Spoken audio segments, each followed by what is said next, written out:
Good morning, good morning, good morning. Welcome to Coco's Corner. It is July the 26th, 2021.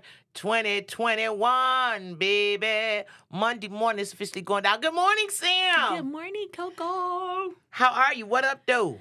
I am doing well. I'm hanging on to my sanity with this cleanup for this flood. Oh, my gosh. Man, it's an extensive process. Yeah. Still, Yeah. and it happened on the 25th, and then again. 25th of June. Yes, So, June, yeah. and then last doggone week we had another one. So it's like, and I was watching the news, and they had the tornado that touched down in Armada, and they were saying it was like 100 and some miles per hour, and it was like 700 yards wide, and they showed all the damage it did. Thank God nobody was snatching roofs killed. off. Yes, just blew the roof all the way off. Yep. The interesting part is we've become a world of sightseers. Mm-hmm. We want to see stuff. Yeah, no. So I still keep it moving. I'm team old school. I see what I can see in the few seconds that I'm going past. I get low. But for them to have to say in the newscast to don't drive to Armada sightseeing, trying to see what you could see, keep the streets free of cars and stuff, because we in the cleanup process. No. DTE and different agencies they say, maybe live power lines and all that. I believe let them people go and do what they want to do. It's called Darwinism. Okay, the earth need to shift, and some of these people need to go on to the other side of where they supposed to go. So let them go. Don't be warning these people. They want to go out there and, let me see. Okay, yes, I'm not. Don't give them no warning. But let them take themselves to the cane. But listen, you have to tell them, because when you have conversations, so being an adult, and sometimes you have conversations with people and you think that y'all the same adult-ish, like blackish and whitish and grownish. You think y'all the same level of grownish, and when you hear them say stuff, you like my man T.K. Kirkland say, like, who raised you? Yeah. My thing is being raised is different than being hatched. Some of these people have been hatched. Somebody sat on them. They were not born. They just came out. Their mama sat on them. They came out, and they ain't get no kind of raising. They just got kicked out the nest. I could see. Okay, young folks don't get into your filiations and stuff like that. I understand with folks that may be a little younger. I get that, but when I'm talking to a woman and she say, Coco, me and you about the same age. You so and so. I try to be like, yeah. And then she start with her narrative, and I'm with mine. And I'm like, she be on some young girl stuff. Yeah. It don't even be young girl. It be like, what? Yeah. Like, what are you thinking about? I'm like, what? Yeah. It's some. So okay. It's a lot of stuff going on, and you have to tell people stuff. And they used to say, common sense. My grandma used to say common sense ain't common, because you have to be taught common sense. Oh, it's still not. you literally have to be taught that element of intelligence. And then in school, we had logic, right? You had logic, you had ethics. They don't have that anymore, so they don't have conversations in school or learn about thinking through things. Critical thinking. Yeah, not at all. The whole process of elimination. So listen, y'all, we got an amazing show today. We got two amazing gentlemen in front of the city of Detroit. We got Andre Ash coming in. Y'all know Andre Ash. Andre Ash is the young man that's always everywhere that something is going on in the city. Now, he's a digital anchor for the Michigan Chronicle and all that stuff, and he works in journalism and all those things. He's coming in. We're going to talk to him like what's going on, what's popping, what's happening, and all that stuff. I saw he just went live on his page. Oh, yeah, absolutely. No, he coming through. He coming through. He coming through. And then we got mayoral candidate Anthony Adams coming in, so we're going to talk to him because... Oh, yeah, I got some questions for him. You got some questions? As a resident of the city of Detroit. But he ain't the mayor yet, though, But Sam. I need to know the plan, sir. Okay, yeah. I ain't going to go hard. You shaking your hair. You shaking that hair like you going to go hard. Listen, this is my interview wig, too. Okay, Sam, Don't do that. You look like one of the Muppets when you do your Okay. hair. Okay, this is my interview wig. I had to get myself together. Now that's the Oprah edition. Yeah, this Oprah 90s, early 90s Oprah. With the scarf on the shoulder. Yeah, this was before she was a gajillionaire. You know what I'm saying? I'm a thousandaire Oprah. Yeah. Okay. So it's a lot of stuff been going on in the world. Let's tap into some of the stuff that has been going on. First of all, listen, people. Listen, y'all. I'm just saying this. I know y'all gonna say, "Ooh, Coco, you old school." If I'm coming into your establishment to buy some food, and I look at that young lady and her nails look like she got chopsticks. Oh my gosh. I noticed that restaurants have gotten away from safe serve standards. You can't say nothing to them. Yeah. I see some things where I'm like, okay, so where's the hairnet? Oh no, that's dead. That's dead. It's like I went to a sandwich shop like a couple months back, and the young boy had a really dope afro. I think he's probably biracial or black or whatever, light skin, whatever. And he had a dope afro, but like you making sandwiches like with tomatoes and where's your cap, like sir, your cap.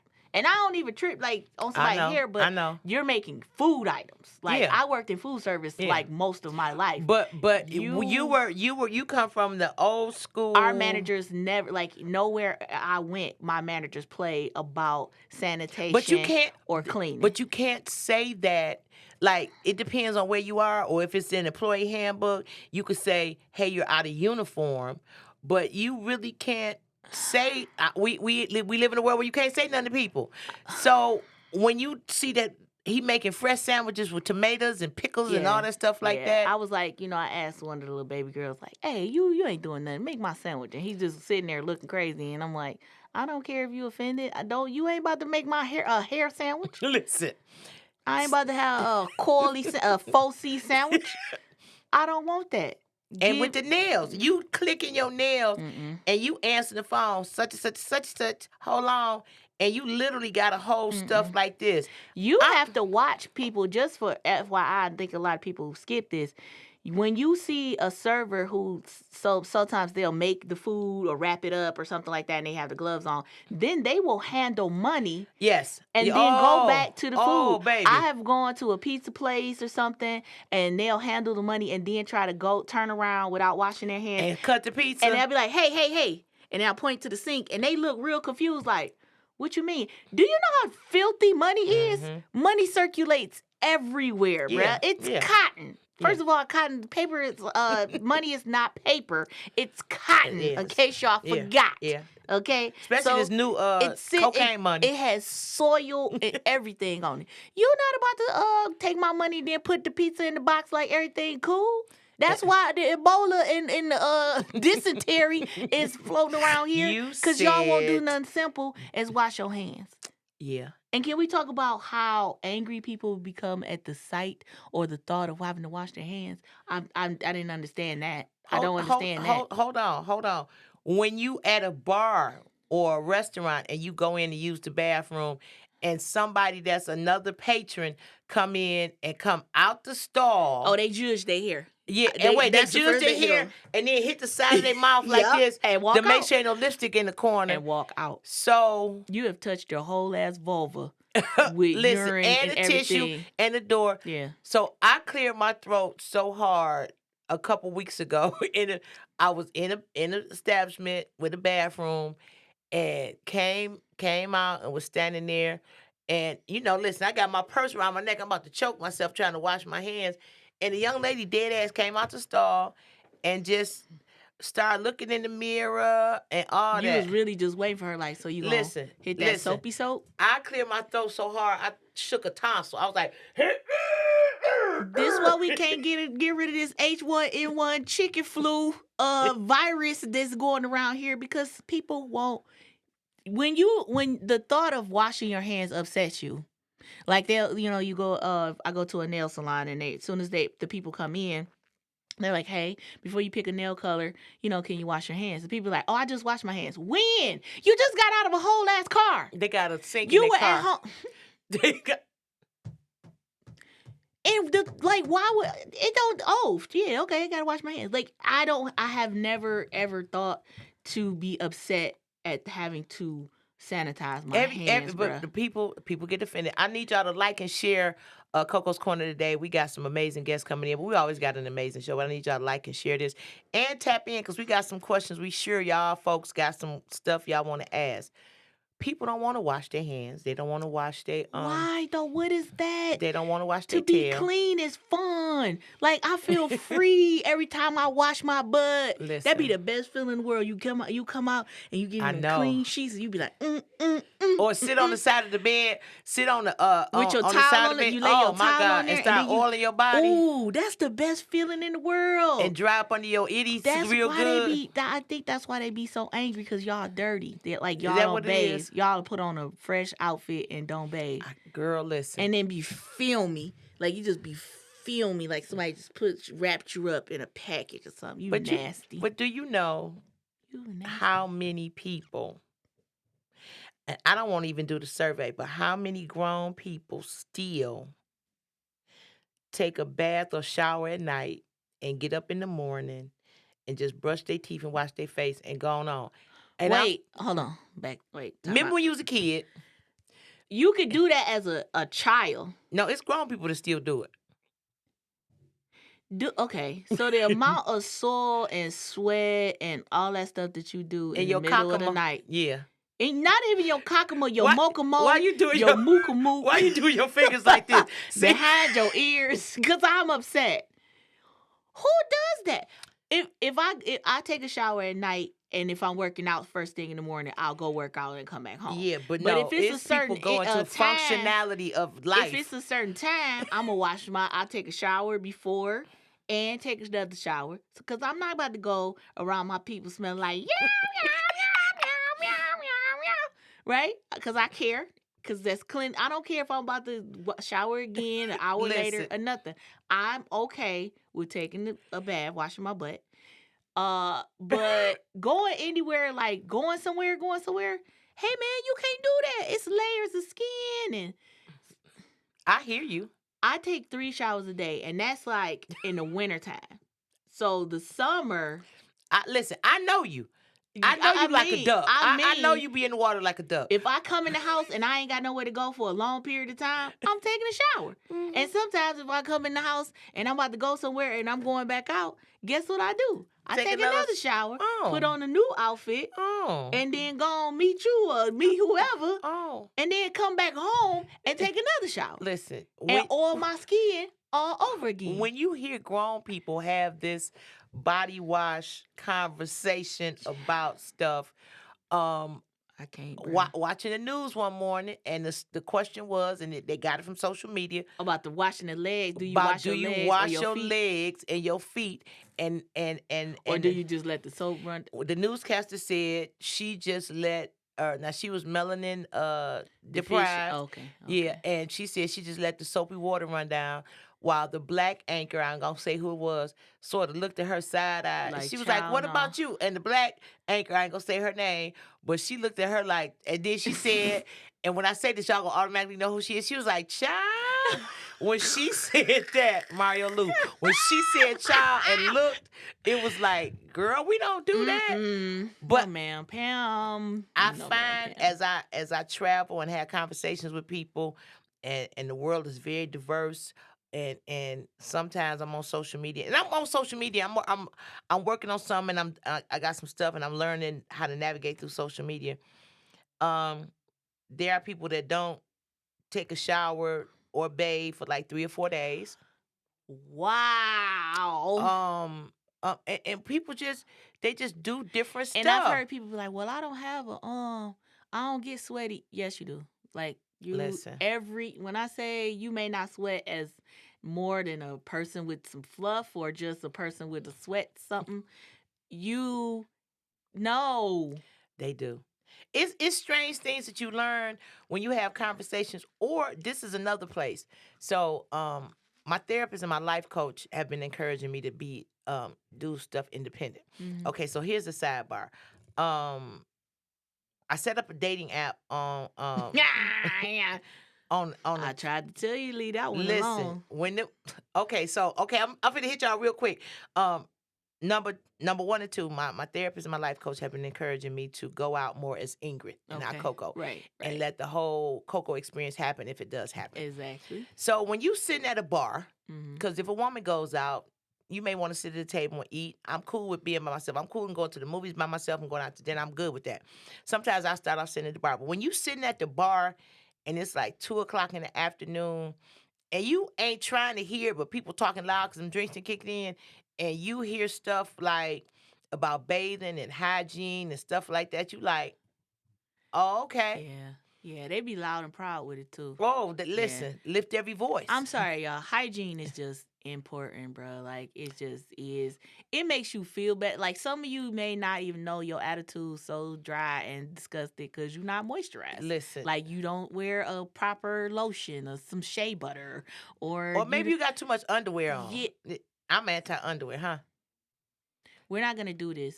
Okay, okay. Listen, y'all. Me and this woman had gotten into a whole ass fight before because she spent the night over my house one time, like years ago. My mama cussed us out. Well, my mama don't cuss, but she told both of us to go.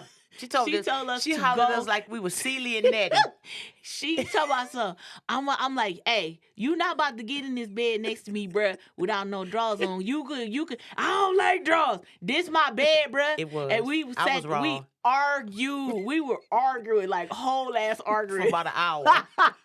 and like here's she the wasn't thing. about to get in there. Sans bottom, bruh. Sans bottom. You not getting in my bed. So whole ass fight. I relinquished my what I thought was authority and put some panties on, and I flipped and twisted all night. So I am saying this: don't invite me nowhere where I gotta wear bra, panties, and a mask. I'ma have the mask and the bra, but you might not get no panties. That might not be in your thing. So, okay. I gotta have some drawers on. I'm gonna talk about this dating site that I went on. I told you stay away from there. Wait. You don't want. She don't listen to me. No, let me tell you why I went. No, I came to Sam, and I had a conversation with her, and at the suggestion of my therapist and my life coach, just to. Because I want to actively date. I want to date. I want to be wooed. I want to court. I want that experience. I've had it before. I know that I am deserving of it to have it again. So I want the whole experience of dating and all of those things. I want a man to, until I get comfortable with you, I'll meet you at the establishment and we have a meal and we engage each other in conversation and we have a nice intellectual exchange and all of those things. Okay. I want to do those things, and I'm worthy of doing those things, and I should have those things, right? That part. As a woman, a man, or whatever, I have the right and the desire to date someone who is bringing as much to the table as I am. I don't mean material things. I mean in terms of personality, conversation, dialogue, experience, all of those things. So I came to Sam, and Sam was like, sis. I said, no. So I told her I was going to do it, and me and my therapist had our whole hour session was about that. So I go to this particular site and set up a dating app. Now, let me tell y'all something. To any man that is showing up on, yes, James, I was commando. To any man that is showing up on a dating app or any woman, I want you not to post a picture if it's older than 6 months old, don't post that picture. Exactly. If it's older than a year old, don't post that picture. And we know it. We know you look mad young in the photomogram. And then it's grainy, and then you way back. We know. And then you be dumb enough to post a current picture. So then you look real stupid because you got that old ass picture that you tried to put first. So when we finally scroll down to the 7th picture, then that's your real self. So what made me officially say I'm kind of like the last few candidates, I've been texting with them. It's like 3 of them I've been texting with them. But what officially said, this is some bop. I tried to tell you. You see that last one I got the phrase that I use most often? He put I eating pussy. Phrase I use most often. That's what that brother put. So this gentleman sent me a message. And this is what the message said, y'all. Dig this. First of all, looking at my age, these was 2 of them. One guy sent me a whole picture, and the picture said, the thing said, Hey, it was in all caps. That startled the hell out of me. All caps. Yeah, that's Bow. definitely a problem right there. I'm a grown ass man, and if I send you a text message and you don't respond, just delete my number, cause Oh, he done copied and pasted that wait. whole that little spiel he got. Wait, That's his thing. Yes, listen. Y'all could just delete my number because I'm just gonna tell you now I'm a real one. I'm 6'2", 240 pounds, 9.5 inches. I'm like, he put 9.5, and I'm thinking you a earthquake, and then I had to look again like, is this a Richter scale? He a real one. He was saying, he told me, yeah, because I'm gonna get it right. He said, because if I be with you, you gonna know. If I be with you, you gonna know it. What? And all of that. But you just told me the size of your penis, sir. I hit that X so hard. Listen. Sir, like you Listen. And he has copied and pasted that same intro For every woman. to every single woman on the dating site. He has it ready. He's fully loaded. He's stocked and dropped. So let me tell you about the other gentleman. The other gentleman, I had an actual phone conversation with him. He was 45 or something like that. And see, I listen to everything. So I'm listening to what he's saying. We was having a good conversation, nice little flow or whatever. And then the topic shifted, but it was an inappropriate shift. Of course. So Because he was trying to get to the get. No. Somebody else was present. What? Let me tell you. So first the conversation was going, we was talking, yeah, blah, blah, blah, do, I do, and we just laughing, joking, talking, Then he was like, yeah, and the pause let me know that either somebody came in the room, somebody came in the house, the space or whatever, or you was somewhere and it was on the phone. Maybe it was at the grocery store, sitting in the car. I don't know what your situation was. I was like, yeah, I'm going to let you go. I'm going to talk to you later. I'm going to let you go because it sounds like you busy. Well, yeah, no. Well, yeah, no, not really. Which one? Which All one, three, brother? All three. Okay. He was busy. Now, the European gentlemen, the gentlemen from Euro, a few of them from Canada, have tapped in. Hey, how you doing? It's something intelligent. You could get the gist of what they saying and what's going on. I'm gonna be real with you. Like, I do notice the shift. When on dating sites, other folks take better or put up better photos, more inviting photos. Yes. You will see, like, when you over there, when you on there, you see like the white guys got their dog. They're out there playing with their dog. So you get to see you get to see more happy. Then the brothers, y'all either blowing weed in the photo. I've seen guys with money in the photo, throwing money in the photo. I've seen brothers put women in the photo with them, like they take. I had one of them. I'm like, you on the dating site? Why you got a picture with like?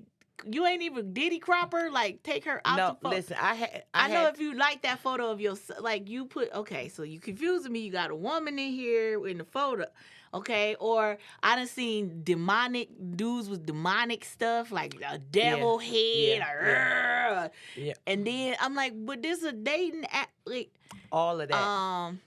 So we got to do better. We just got to do better. Just do a little better at a more inviting photo, or you maybe doing something. You don't have to have your shirt off. We can see your body or your physique through your shirt. My goodness. We can see your physique through your shirt. You don't need to do that. You because if your figure, if you have a nice, physique, body and stuff like that, we can see you. You don't need to take it off and. That kind of stuff. So I had the guy. One guy posted. It was a picture of him and a woman, and he said, "I'm just out here looking." It said, "I'm out here looking for fun because the woman I really want to be with, I can't be with her." Okay. I asked him. Well, I mean, I appreciate. All I can do is appreciate my man's honesty. Now, is he bold? Is AF? He's strong as acid, battery acid. But absolutely, at least he let his sister know she contact him what time it is. Because there's other people in that same situation. It might be there's people that may be ideally cool with that situation. In the meantime, we gonna both be in the meantime, in betweens time. Okay, that's cool. I believe that he should have been 100. He was. He was. I respect him. You know what I'm saying? He was 100 and a half. I couldn't even be mad at it, even if that ain't my tea. You know what I'm saying? My tea, my flavor. You know what I'm saying? My syrup. But he definitely I respect it. But yeah, it's a lot of different things that you see on there. The all caps. Take the caps down.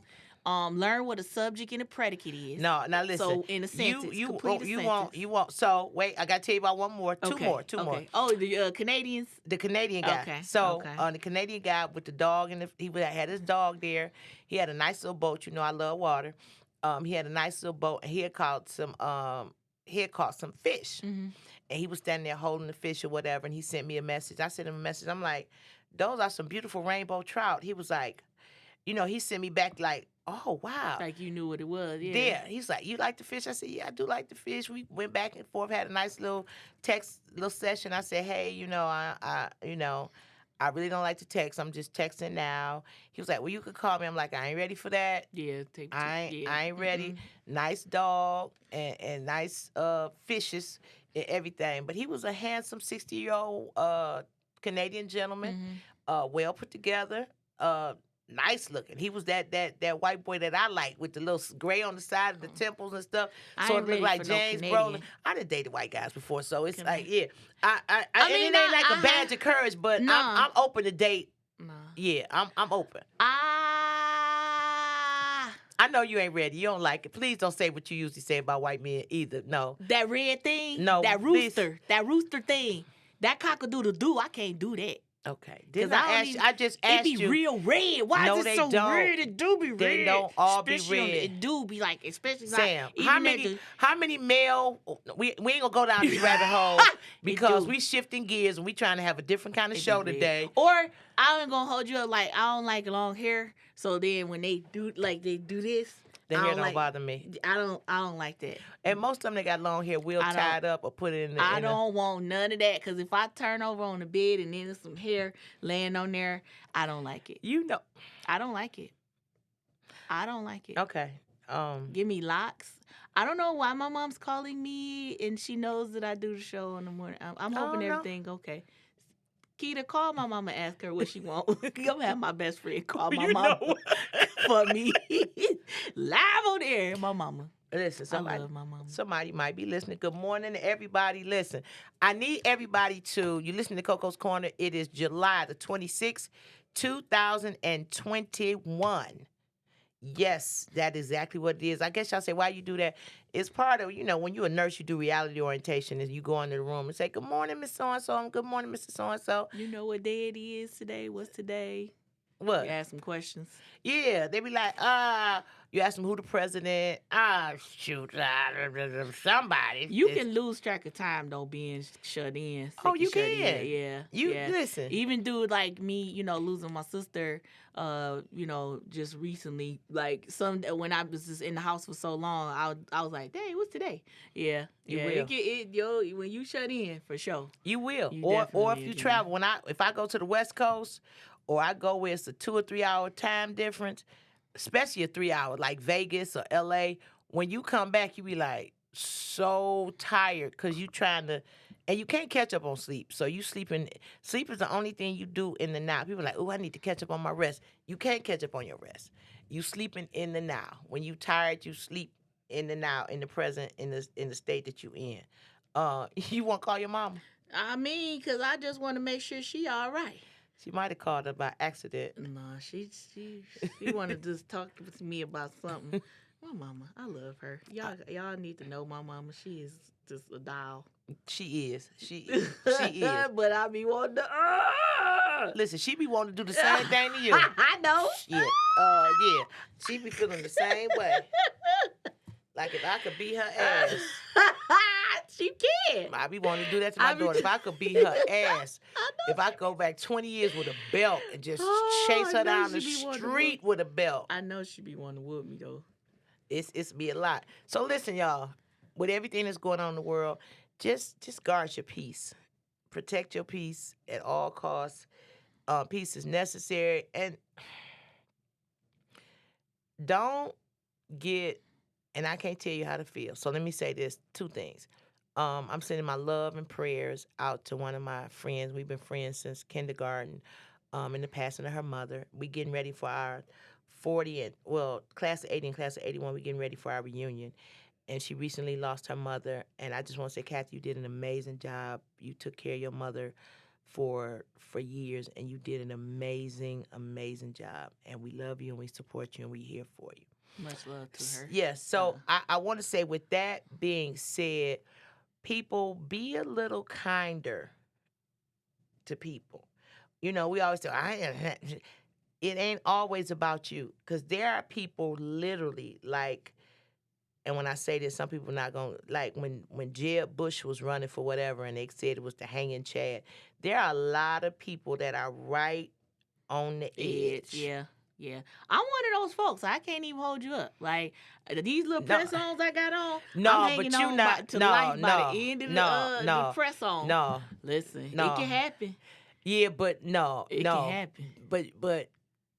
But I'm just not that type of person. Like I even have to catch myself when I'm going through some things and things are piling up, especially, like right now, things are like piling up and stuff like that.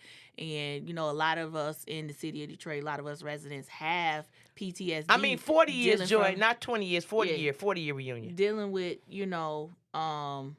this flooding, and every time it rains we cinch up. We were like on the next door neighbor app, everybody's like, is anybody else like really anxious about this rain? We like, yeah, all of that. So a lot of us have PTSD from this trauma incident, on top of quarantine, on top of regular life, all this kind of stuff, on top right? of all the beating up and the fighting and the killings and all that stuff going on like that. I'm very conscientious of what I'm dealing with in my life. So when I find myself in a situation where, say, a customer service issue is happening or something like this, I take a minute and take a breath and step back and try not to vomit what I'm going through on somebody else, because it's not fair. You know what I'm saying? It's easy to regurgitate that on. You can regurgitate it on a bank teller or anybody. And now I don't even. People say, I don't even buck for position. I pulled up at the gas station. I'm pulling in one way because the tank was on the passenger side, and they pulling in the other way because their tank was on the driver's side. But the way this person whipped in and we met each other, they grimmed me, and I was just looking. I had the big doe eyes look like, hey, I don't want no problems.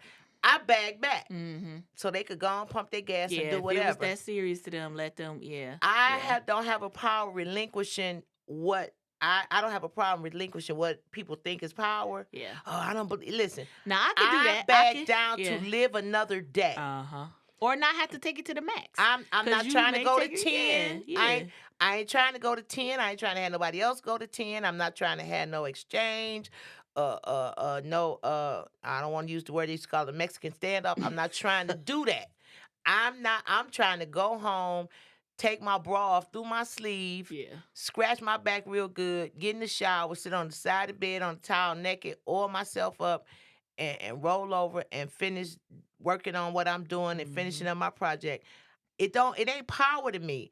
It's not power to me if you get carried away in a body bag, or you wounded, or you gotta harm somebody else. Like my you ducking behind the gas station or behind the door. It ain't that serious. I say to God all the time, like, Lord, I don't want to have to hurt one of your little kids, so I'm about to go ahead. Oh, one of your big kids. Well, no, I mean, I call them little. They all little when they act like little kids. They grown people and want to, play you and punk you and do all that. So I learned to back down, especially, when you have a responsibility when you are a CPL holder or any side, any kind of thing that you have, or a position in life, you have a responsibility to not escalate situations. That self-check kick in real quick. You be like, if you can, I know. You be like, man, I'm gonna just go ahead and go on, but I'll just take this other route, or I'll go to another store. Aisle in the grocery store. Yeah. Because a little girl, I was at Starbucks, and I get this order the same every time. When I get a tea, I ask them to steam the lemonade, to put the lemonade in there instead of the water or whatever, because they don't have lemon. So I'm like, oh, okay, it's cool. And I went to this particular store, and the baby girl gives me the water, and I'm like, I sip the tea. It's ice cold, and I was like, baby girl, like, what did you do? Like, this a tea. It's a hot tea. It's tea bags, two tea bags in here. She like, oh yeah, it's cold because of the lemonade. And I'm just staring at her like, y'all supposed to steam it. She like, oh, okay. So then she put the honey in it, and then it was like she poured the honey all over the top. So she gave it to me when it was sticky. I'm like, so you don't want that?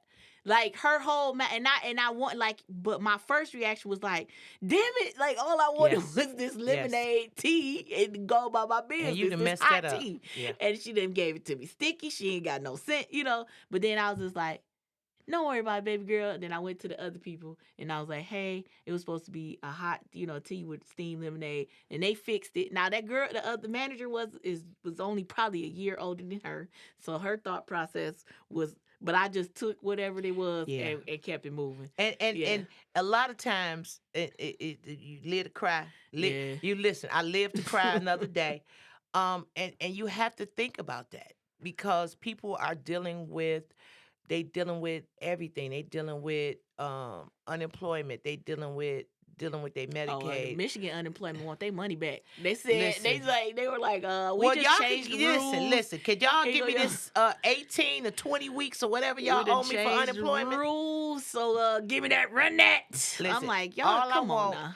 All I want is my 20 weeks that y'all owe me. If y'all pay me my 20 weeks, sis. If y'all pay me my 20 weeks, and it's like 14 weeks before you had to apply for a job and all of that. Mm-hmm. Then they said, fill this out to see if you're a 1099 employee or whatever, fill this part out to see if you're eligible to get having to fill out for a job, get it waived. I did that. Then they said it can't get it waived. I'm cool with that. Just pay me. Listen, if you state of Michigan, you pay me my 15 weeks, I'm going to tap out. Dirty Paul, you tap out. Dirty Paul, tap out. Okay. Okay, so listen. We got an amazing guest. Who came in the studio? Who in the studio? Andre Ash. Okay. So Andre Ash, when I had the morning show over at 9:10, he was our guest. He was he did the news, the traffic and weather on that show. Andre Ash is a digital anchor. Andre first. Andre is the digital anchor for the Michigan Chronicle and all of that. So the funny thing about Andre, let me just say this about Andre as he come in and get situated and all that stuff like that. Andre he's like a unicorn because we really don't know how old he is. But, no, for real. But I remember that he went to DSA, Detroit School of the Arts, and I said, oh, okay. And then when I talked to him, I'm like, okay, he grown. But then his grandparents have a strong influence in his life and his mother. So he's such a gentleman. But I'm going to say this before we start talking. Every time I see Andre, he is with the most savoir-faire, seasoned Detroit socialite woman ever. Or two or three. Candy. Listen. Candy. Wait a minute. Okay. Wait. Okay. So hey, Andre, how you doing? Okay. What's up? Andre okay. He got the bitty bitties. Listen. Okay. Sam, for real. Dr. Sabrina was having a going away party. Andre showed up. And it was 3 shakers and movers that walked through the gate with him. What? Gail Perry Mason. I don't know if he was with her. Okay. They was going to an event. They both had on white. I think they was going to an event after that. We had to surprise Dr. Sabrina, so he was part of the surprise.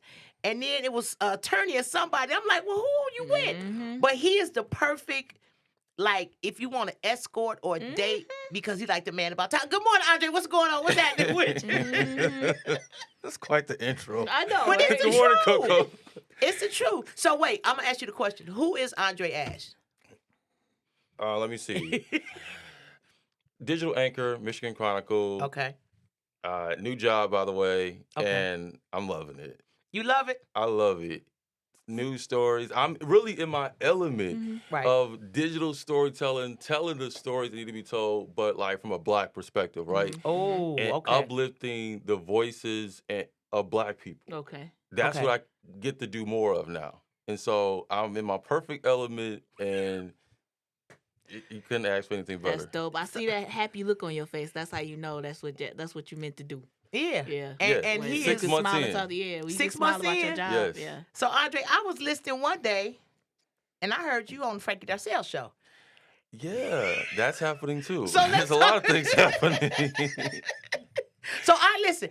Let me say this. I am not mad. I am very happy when people, young, old, whatever, find they niche and dig their heels in and able to do something that they passionate about. So what is that thing that make you say, okay, yep, I'm gonna get up and this is what I want to do, and I want to do the next thing and be that next guy. What is that thing?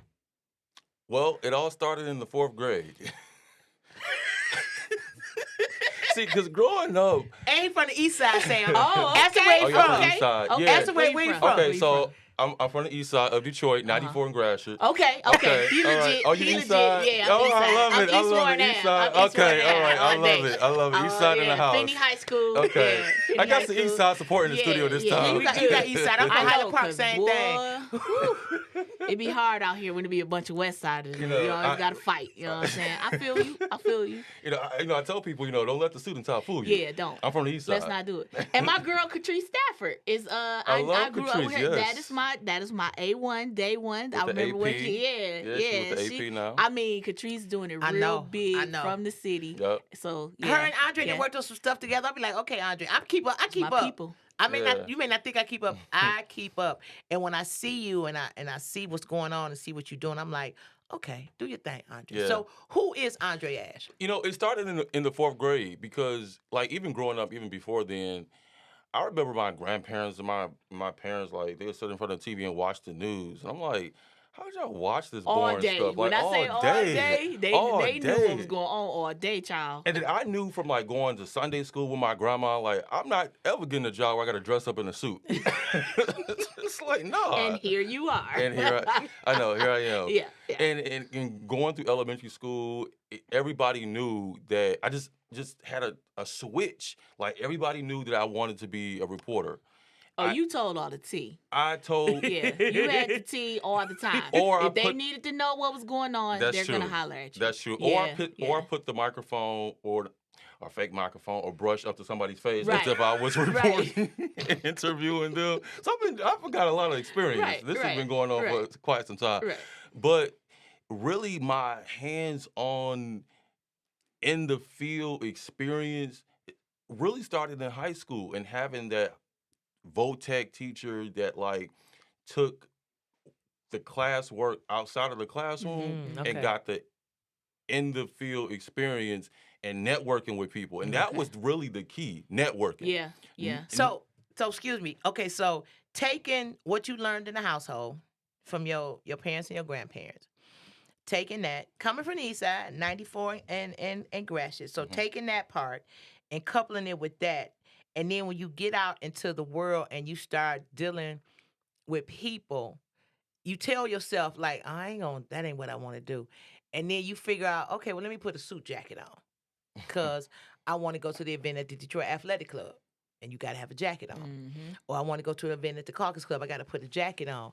So once you get in there and start navigating, because listen, me and Andre have been on some capers.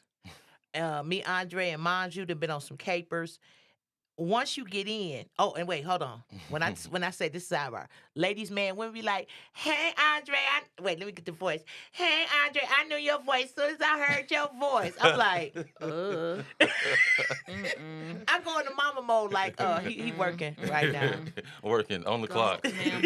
Ma'am, please retire. But then there's a certain time when the voice kicks in. See that? Oh, see, that's why the little older ladies, the little seasoned saints be on it. They like that kind of stuff right there. We are live Yeah, at COCO's Corner.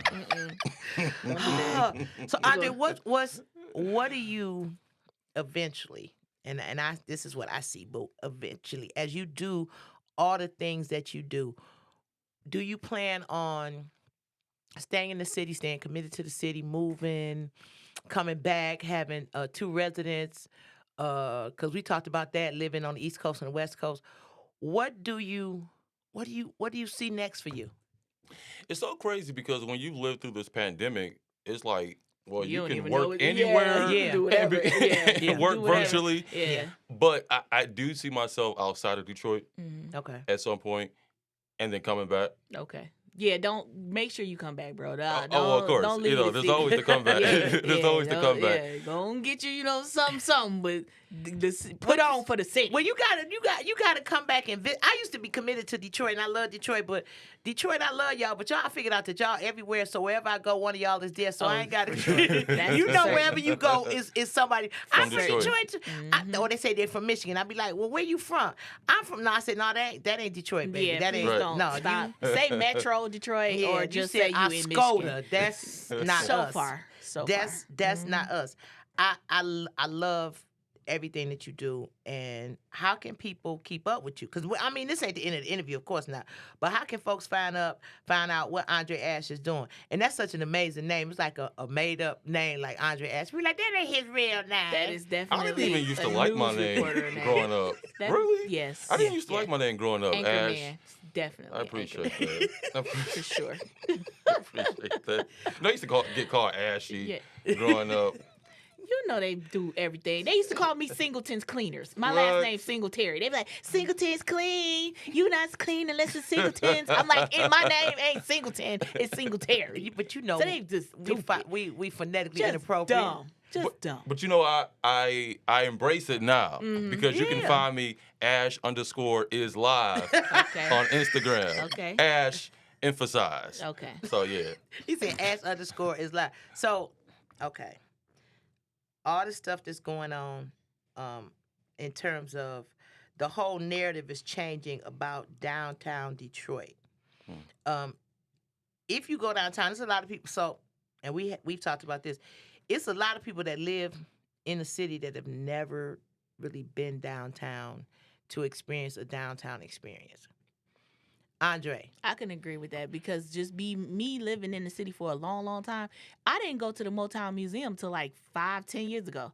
Like 8 years ago. I was like, I drive past this thing every day and didn't go in and take a tour until some friends came from out of town. Like, And wanted to go. Yeah. Right. It's I was always like, the this people from out of town who are like the That make you look tourists bad. that make you look you bad. like, But you know, I agree because I hadn't been to the Motown Museum ever stepped foot inside until 2017. wow. Yeah. And we it was dri- because I of mean, work. We drive past it every day and see and have that rich history right there and never take advantage Yeah. of it. Same thing for like the museum that has a lot of focus on Detroit. I think it's the Detroit Historical Museum. Yeah. Historical Museum, yeah. I had never took a field trip there in elementary And school. we drive around. All of us drive past these things every single day. But we especially if went you going there. up and down Mac or something like that, like Yeah. Woodward and all.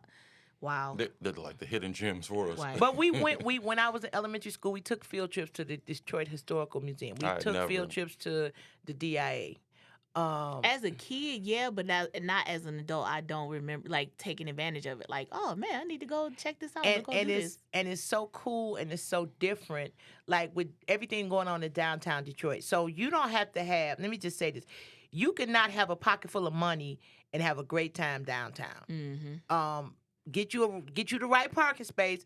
Download the parking app. Yeah, I use the Park Detroit app. Yeah, that Yeah. saves me every time. Use the Park Detroit app. Yeah, and shout out to Beacon Park. Like get into Beacon, all the stuff Yes. that's happening at Beacon Park, Yes. Detroit. Beacon Park is live. That's right Yeah. there in front of the casino, right there on Grand River. Oh, now they do know where that by being in listen. front of the casino. Listen, At I the have casino. fun down there.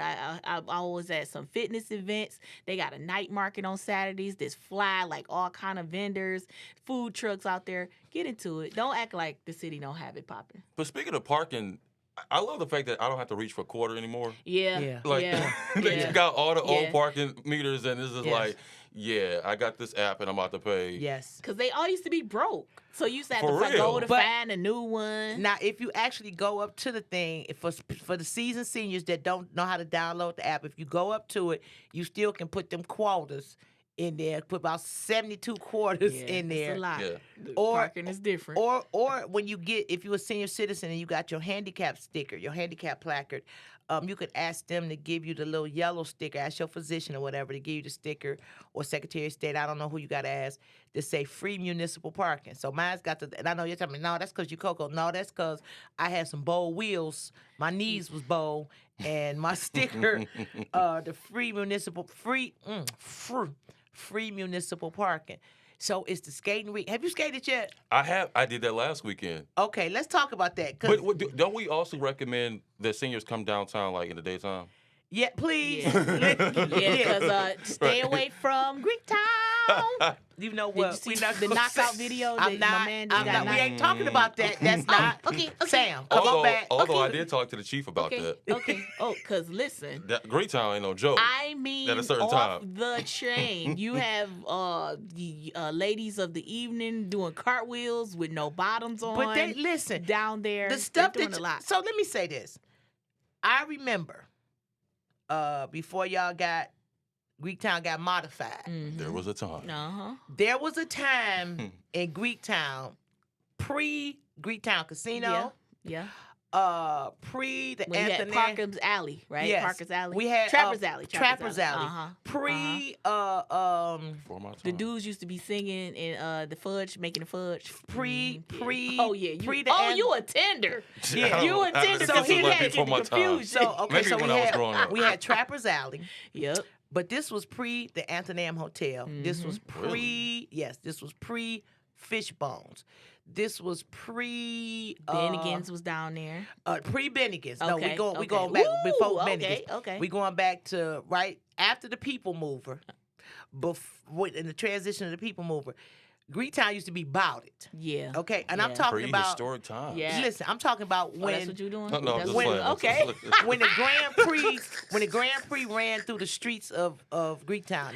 The Grand Prix went up Gratiot, then it would come down around St. Antoine. This one, the Grand Prix, this is like 1990. Dang. When Burt's was on Jefferson by the hotel. When they still had concerts and stuff at Hart Plaza before they would have to put the fence up. I'm talking about that when the Hamilton bus ran all night. Yeah. Yeah, I got into a fight outside the Hamilton bus stop. Yeah, I remember So those days. just after they closed that Burger King that was across from the City County building, so I remember downtown, and this is the song I hear now. I don't know what the theme song was then, but I remember downtown. If downtown had a theme song, then it was "Nook when you buck, Nook when you," Wow. and it was nothing. I It mean, was literally. Freaknik style. it It was was- be real Freaknikish They down was- there. Okay. And you would see just a group of people like a tumbleweed coming towards you, and you at the Hamilton bus stop, and you like, wait a minute, hold on, I'm waiting on the Hamilton bus, I got to go home, and it's like a group of people coming towards you. So when they changed everything downtown, and we got the Greektown Casino, we got the Anthony Hotel, and we got the Greektown Hotel, when we did all of that stuff, when they closed Placas, the 24-hour restaurant, it was a shift. So I recently drove I through. thought Placas is still open. I don't think Placas is still open. The 24-hour Coney Island on Monroe. I thought it was. I don't think it I is. don't think so. Oh, I yeah, don't that's think it been is. a minute. Yeah. Yeah, by the Parthenon and Astoria Bakery. Yeah. No. Yeah. Oh yeah, Okay. I don't think that's there. Yeah. The one thing I do remember about downtown, like years ago, as a kid, is the red bricks. Some of the red brick streets. Yeah. On the street. Yeah, Yeah. they was on Monroe. Yeah. Yeah. And the bus terminals that will come to like this red area downtown. So this was pre the Rosa Parks terminal when they would just Yeah. come and make the circle. Yeah. So I remember And that. Tubby's. I remember that vividly. And then they did a drastic change downtown, and they bought all the thriving businesses back, all of that. So now I like downtown. I'm there I love like it. every weekend now. I love downtown, but There are certain elements. when I went down there and I was driving through, I said, it's a lot of police down here. And I was like, it's necessary because I was driving through and it was kind of warm. And I knew not to go down certain streets. In certain streets, you couldn't get down. Certain streets, you could not drive down. And I'm like, I'm on the outskirts, like down Congress and around or whatever. I'm like, oh, okay, it's a lot of stuff going on down here. So I see the increased police presence. What do you think when you go down there? Cause you know you're a little younger. You younger. Generations X or Z or what is it? I'm a millennial. Yeah. Okay. He one of the Okay. older millennials. Yeah. Okay, Yeah. so when you go downtown and you in downtown, and let's say you on a date or you just going down there being a man about town, that need to be on a t-shirt. When you down there, what's the vibe and the energy that you feel, or when you see all that stuff going on, do you feel like this a lot? How you feel? It's a nightlife and things that it's a social experience that I've always wanted to witness. Okay. Because for me, growing up, I always was told from my grandparents and my parents what downtown used to be Oh, and yeah, how baby. it was a place that everybody Yes, came we to did. shop We and did. visit. And I'm like, well, where is it now? Because Oh yeah, it was naked. It was It butt was naked by the naked. time you growing up. And yeah. not just downtown, but just growing up in the city, period. I grew up in a city that of abandonment. Yeah. So Wow. Yeah. when I see Detroit, That was when the bottom fell out. You were a kid when the bottom fell out. I'm Yeah, like, yeah. I don't when the know big this three Detroit were y'all about to talk go about. under, yeah, Right. yeah. So it got a little necky down Yeah. there. Uh-huh. so I've always wanted to experience Detroit have like a downtown that was nightlife and feel like Right. a Chicago, right? Okay, And we know we're okay. in Chicago, but like was like 10 years ago, downtown I remember used to be dead after 5 o'clock. It was nothing to do. It was. Everybody It came was. to Royal Wait a Oak. minute, hold on, no. Cause see, so when everybody went out to Royal Oak, it was still an element of grown people. Cause you gotta understand, where it's casinos and hotels, it's gonna be the grown people. That's true. It was an element of grown people, and then we had a concert energy. So if it was something at the music hall, opera house, Masonic Temple, Right. or the Fox, then we would have it. But a lot of younger people would go out to Ferndale and would go out to Royal Oak and Birmingham and Nova. I'm like, well, wait a minute, hold on. Where the younger people at? And Right. I'll be down there with the older people. They like, girl, we good. We go to the casino. I don't casino. Me- No Yeah. tea, no Me shade to the either. casino. Me either. I don't casino. I just Nah, that I'm ain't good that on ain't that. my judge. Now Yeah. I'm gonna go on fish bones. Have me a couple drinks. I'm got a room at the Thin. That's what you used to call it back in the day. Get a room at the Thin. Go round through there and have the Thin experience. I used to have a hookup at the Thin. So, But if you're trying to pay for a concert, to go out to the casino, you just want to just chill and just enjoy the Yeah. nightlife or people watch or have a drink or two. yeah. I don't remember downtown being that way 10 plus years ago. No, Everybody- it wasn't. like, it was not. it's like, it Y'all where'd were it down go? here. I would be It down would be here. places to go. Don't get Yeah, me wrong, yeah. but it wasn't as bustling, Right, as it bustling. is now. Oh, no, it's Right. hot. That's Listen. what it is. Like Lumen, my spot. Yeah. Listen, you go there, you can people watch. Oh, you yes, I have love it. Lumen. Oh, Yeah, listen. yeah. Oh, That's man. That's listen, where the bus yeah. terminals used to gather. Yeah. In that Yep, area. yep, Yeah. right up Lumen. the street. So I go in there, have a nice little, little something, little drink, and juice, and people watch the people at the park doing their thing. Right. You got the dogs in the park Yeah. now. You got Yeah. everything is a buzz in the city. Everything is moving the narrative. Everything has changed. And I just want peace. I want people to be safe. I want people to feel safe. I want people to feel safe, and I think people who live in the city also want a inclusive environment Yeah. as well. Right, Because for people who have been in downtown or been in Detroit, they're seeing all these different changes. Uh-huh. Yeah. Me. And it has a You different it stay. has a different look. Yeah, It has a yeah. different look. It does. And it it's does. like, for people who've been here, the new people, you're welcome. Yeah. But Don't come here like you With the mess. Don't bring that. Like you Don't all forget because who has made. we will let you know. Don't forget we who's stayed, been here. okay? Right, We exactly. stayed. Exactly. And I think that's been the interesting part. Like That's probably a political conversation. Yeah, but yeah. It's a The whole bar- nother thing right there. the bars that are now in the alley.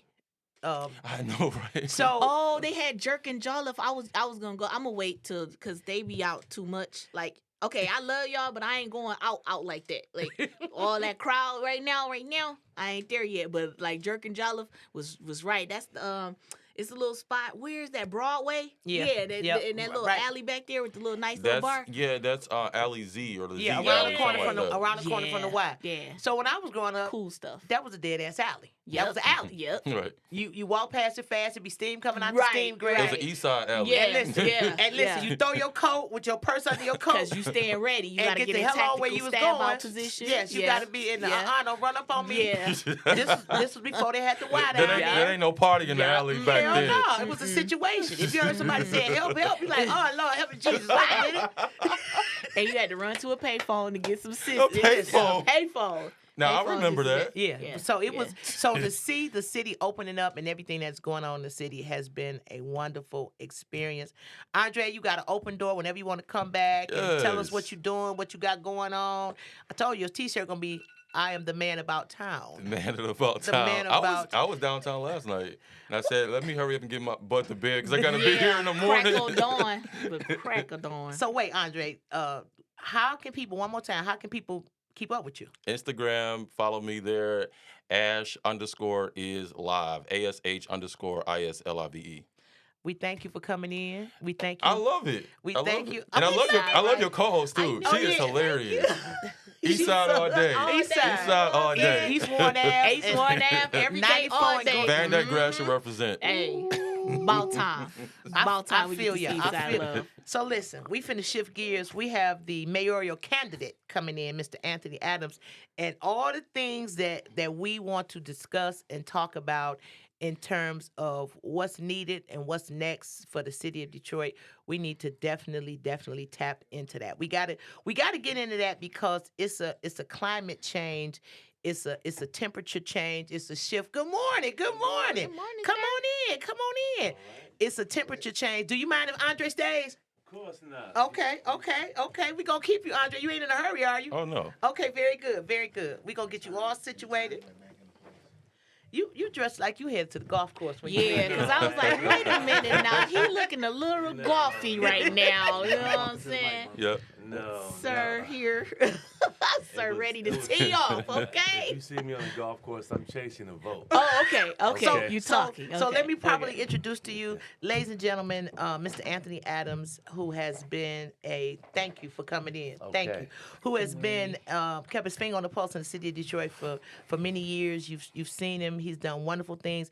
He has officially tossed his hat in the ring to run for mayor of our wonderful, wonderful city. Mr. Adams, Anthony Adams. Let's talk about All right. Detroit. Let's just talk Detroit. about the city. Yes. Well, it's so interesting to hear your conversation earlier with Andre about downtown because that's always been sort of the touch point of how we define ourselves in Detroit. Right. And when you look at what's happened and you look at the amount of tax abatements and tax captures and things that have gone on, we spent probably $7-8 billion in downtown Detroit in order to develop that area of the city. And what has happened now is that you have a lot of areas that have not been developed. And there is a critical conversation going on in our community with respect to whether or not that direction is correct. And so the question becomes, how do you really have a comprehensive city without spending billions of dollars in downtown Detroit? That really is the question that we're facing. So as we look at everything that is going on in the city, and I hear it among people all ages. So Sam, Andre, and myself and yourself, we represent three different generations. Yes. And I hear this conversation. I'm the senior citizen of the group. No, listen, you ain't too far. Listen, we remember some of the same things. The Boblo boat and Edgewater Park. We remember some of the same stuff. You ain't that far. I might not be at your house, but I can look on your porch. Right. Okay. So okay. I hear this conversation, and I live in the city. And my commitment to the city, and you know, I hold on because I do believe in the city. But Yes. I hear a lot of people that are 20, 30 years younger than me like, hey, auntie, listen, they like, I love Detroit or whatever, but I want to move somewhere else because it's either they don't feel safe, Right. they got an issue with what's going on in the school system, or Correct. they're having some housing issues. Yes. So let's speak to that about how do we keep the people, or how do we change the narrative for the people that they got this fight or flight thing going on. We have to begin to really embrace young culture. in the city of Detroit. You know, the great thing about campaigning is that you meet so many wonderful people. And I've met so many young, talented, black and white kids in Detroit who saying that their culture is not embraced. Where are we providing them with safe spaces to do what they want? Whether it's spoken word, rapping, what are we doing to really promote that? And we have not spent or really been committed to restoring what I say is what the DNA core is of the city, which is a music culture, a car Art, culture. We yep. need to Art, embrace yeah, these things yeah. versus sort of criminalizing, you know, the speeding and things like that we've got to deal with. But we got to begin to embrace young culture and provide them with the opportunity so that they will come back. Both of my kids, they live in Atlanta. They say it's a hot city, it's fresh, it's exciting. And I'm saying, what is it about Atlanta?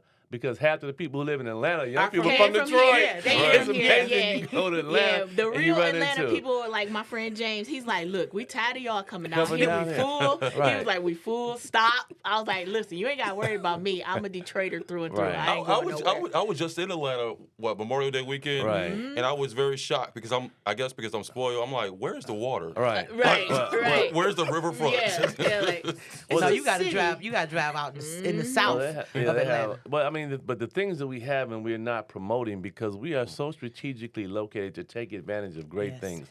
We have one thing that you cannot make, which is fresh water. Yep. Yeah. We have an infrastructure that's designed for 1.8 million people. We have to begin to devote the resources to encourage young culture and to provide opportunities so that our city can grow in other areas other than downtown.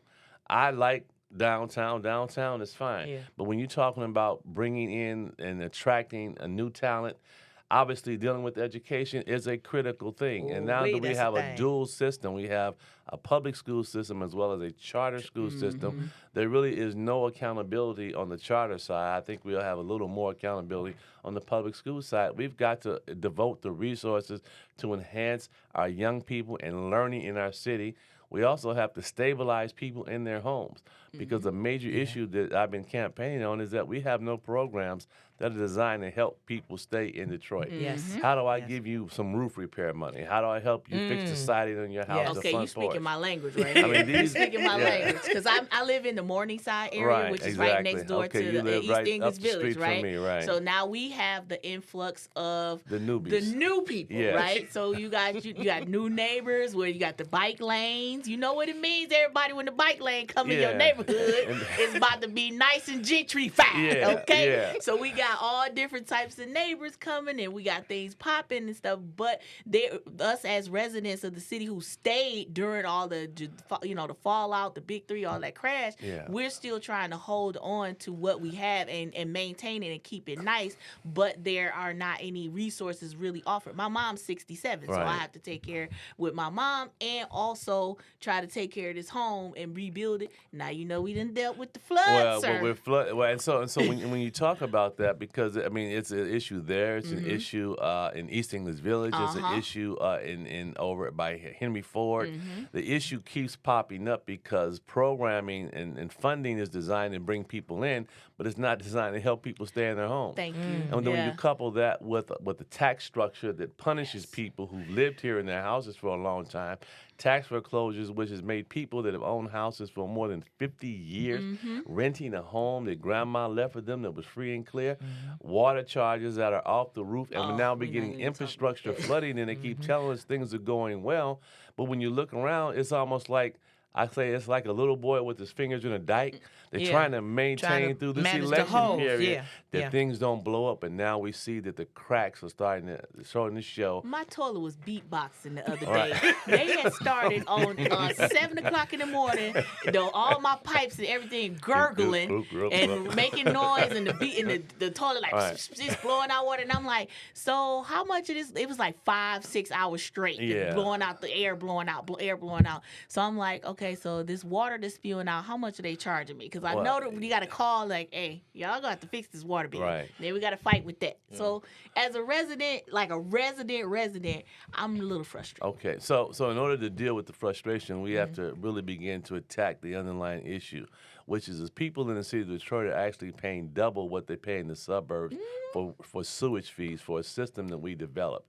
And when you talk about the lack of transparency and how they even talked about, oh, it was an act of nature, oh, the pumps weren't working, oh, okay, we had rain now. Now I what the gotta problem? fix myself. There Hold on, is 'cause- there- Yeah, because she that finna is- cuss. Yeah, we Because don't- she done been fix through myself, 2 sir. basement Right. clean outs in the 2. last month. Right. Two Yeah. lost everything. Right. Wow. Everything. And so we got to begin to attack the root causes of what is going to really make our city great. The infrastructure is failed. We aren't putting in enough money to fix our system. The separation when they took our water system from us, created Great Lakes Water Authority, they really hurt our ability to manage water flows that come down on the east side of Detroit and throughout the city. We've got to address that fundamentally on how we actually negotiate and develop our infrastructure in the city. We need to create more green water conservation districts so that we are allowing the storm water to flow into the sewer system. We needed to flow it into parks and conservation districts, which is a job creation strategy that we can use for people who Absolutely. have low skills. We don't look at things differently. We kind of want to keep things in a box. And as long as we continue to do that, we won't move our city forward. But another major issue in our city as I traveled is our culture of brokenness in our communities. Because when you see a shooting last night, multiple shooting at a vigil for someone who was a hit and run accident, 6 or 7 people shot, the continuous murders of young people in the city, the fractured nature of relationships in our community. If we don't get a handle on healing the people in our community, we are not going to move forward. I attended yesterday a powerful program about domestic violence. And when you look at the number of police calls in the city of Detroit, I think we had 12,000 arrests last year in the city alone. About 45 to 50% of those calls are domestic violence calls, which means we've got real issues in relationships. People terrorizing And their it's own homes. in your Yeah. home, it's a man, Yeah. woman, it's a mama, or on the Grandmother son. and his And grandson, so- all Yeah. of that. Right. So those are the kind of things that I don't think we spend any time talking about. But if you're talking about making the city great, we have to confront it with the understanding that these are things that are impacting. If you have violence in the home, how we expect our children to learn? If our children to learn, how we expect them to be productive citizens? Yes. If they can't be productive citizens, how can we expect them to be meaningful and move our city forward? And that's a conversation that I have so many times because I do a lot of stuff in the community, and we had a conversation about domestic violence. And people, first of all, you have to really educate people that domestic violence is not always a husband and a wife or a boyfriend and a Exactly. girlfriend. Right, It's right. anything that goes on. Right, it's not always in the romantic. household, Exactly, in that exactly. domestic structure. Right. Grandmother, grandson, sister, brother, whatever. Anything that is domestic. So we have to explain that to people that it's not always. We have to get outside of what we've been conditioned Right. to think Exactly. because it's not that. And then the second part is, and I think this is a very important part for me, and is the fact that the city and the police department are now adding people as mental health advocates to that policing process. About Yeah. time. Because the Because police are not equipped to handle all that It's stuff. it's too much, and I hear people say all the time, "Well, that's just excuse." I said, no. If you look around in your household, if you put everybody at the table to eat dinner, and you look around, you got 6 people at your table. I am certain that 1 out of those 6 people have dealt with at some form, either some type of anxiety or something that was depression Yeah. related or something like that. We gotta unthink what we've been conditioned to think. Mental illness or mental illness doesn't have a look or Right. color or age or texture or gender, and it has to be addressed. And when you got the stuff that's going on in the city, when you got somebody that's willing to firebomb a house and they know their children in the house, Man. the man that ran in the house to save his babies. children. Oh yeah. Yes, that when was you got crazy. people that don't think about that, it's something wrong. So when they said, okay, we're going to add people to advocate and had a conversation, it is so necessary because it's something that is going on. And we act like it ain't happening, and it's happening. Well, we asked, and I was at a debate one time, and I said, we asked our police to do too much. What are you talking about? I said, first of all, we have police dealing with homeless issues of homelessness. They're dealing with mental health issues. They're dealing with social service problems that if we aren't allocating resources, not defunding, but allocating the resources necessary to be much more interventional Right. in our approach. I said the reality is that we have all the information and data. The information sits in the computer base. You know where your social service issues are. You know where your domestic violence issues are. Why are we not sending people out proactively to say, hey, look, I'm not trying to get into your business, Here's some but there's some resources, things that we might be able to help you with in terms of conflict resolution. They got a lot of phenomenal programs out here. There's a program, Fathers Arming Renaissance Men, which is a program Willie Bell designed to help African American men reestablish relationships with their children, and we know that's a major issue when the man leaves the house.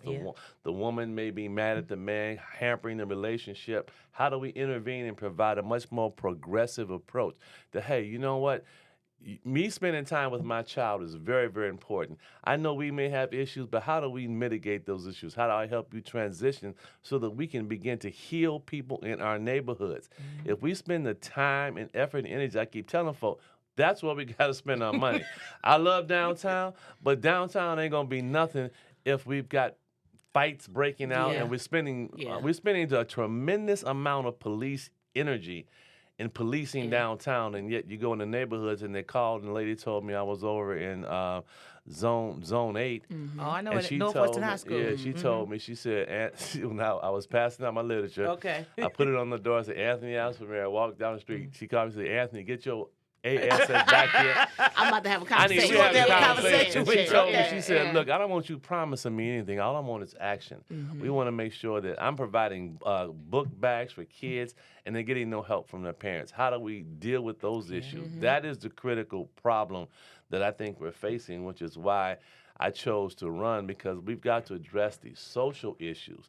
The breakdown of our families, the structure of our neighborhoods, the lack of intergenerational communication. We have our senior citizens in senior buildings when they used to live in the neighborhood. Yeah. You could talk to grandma, grandpa. They sit on the porch watching the kids. There was a complete organic network that we had in our neighborhoods that kept us strong, and we don't have that anymore. Well, we used to have community centers. So the Right. Detroit that I grew up with, Yes. we were at Cannon. Right, Right. Cannon was right Cannon next to Rec, Finney. yeah. We would go to Maharris. Okay, I learned Yeah. how to square dance on there. Okay, Maharris, you know what I'm saying? yeah. Shout out to Remus Robinson. Remus You know what I'm Robinson, saying? I'm yeah. a Remus Robinson student. You know what Yeah. I'm saying? So I grew up with DPS with stick. I was Yes. an honor student the whole time. You know, like we had teachers who cared. They lived in the community. They lived down the street from us. Yes. The police officers and the firemen used to live with us. in And the all of a neighborhood. sudden, when they were off, when they didn't have their residency Yeah. left, Yeah. they left us. And we were high and dry. That's a whole nother level.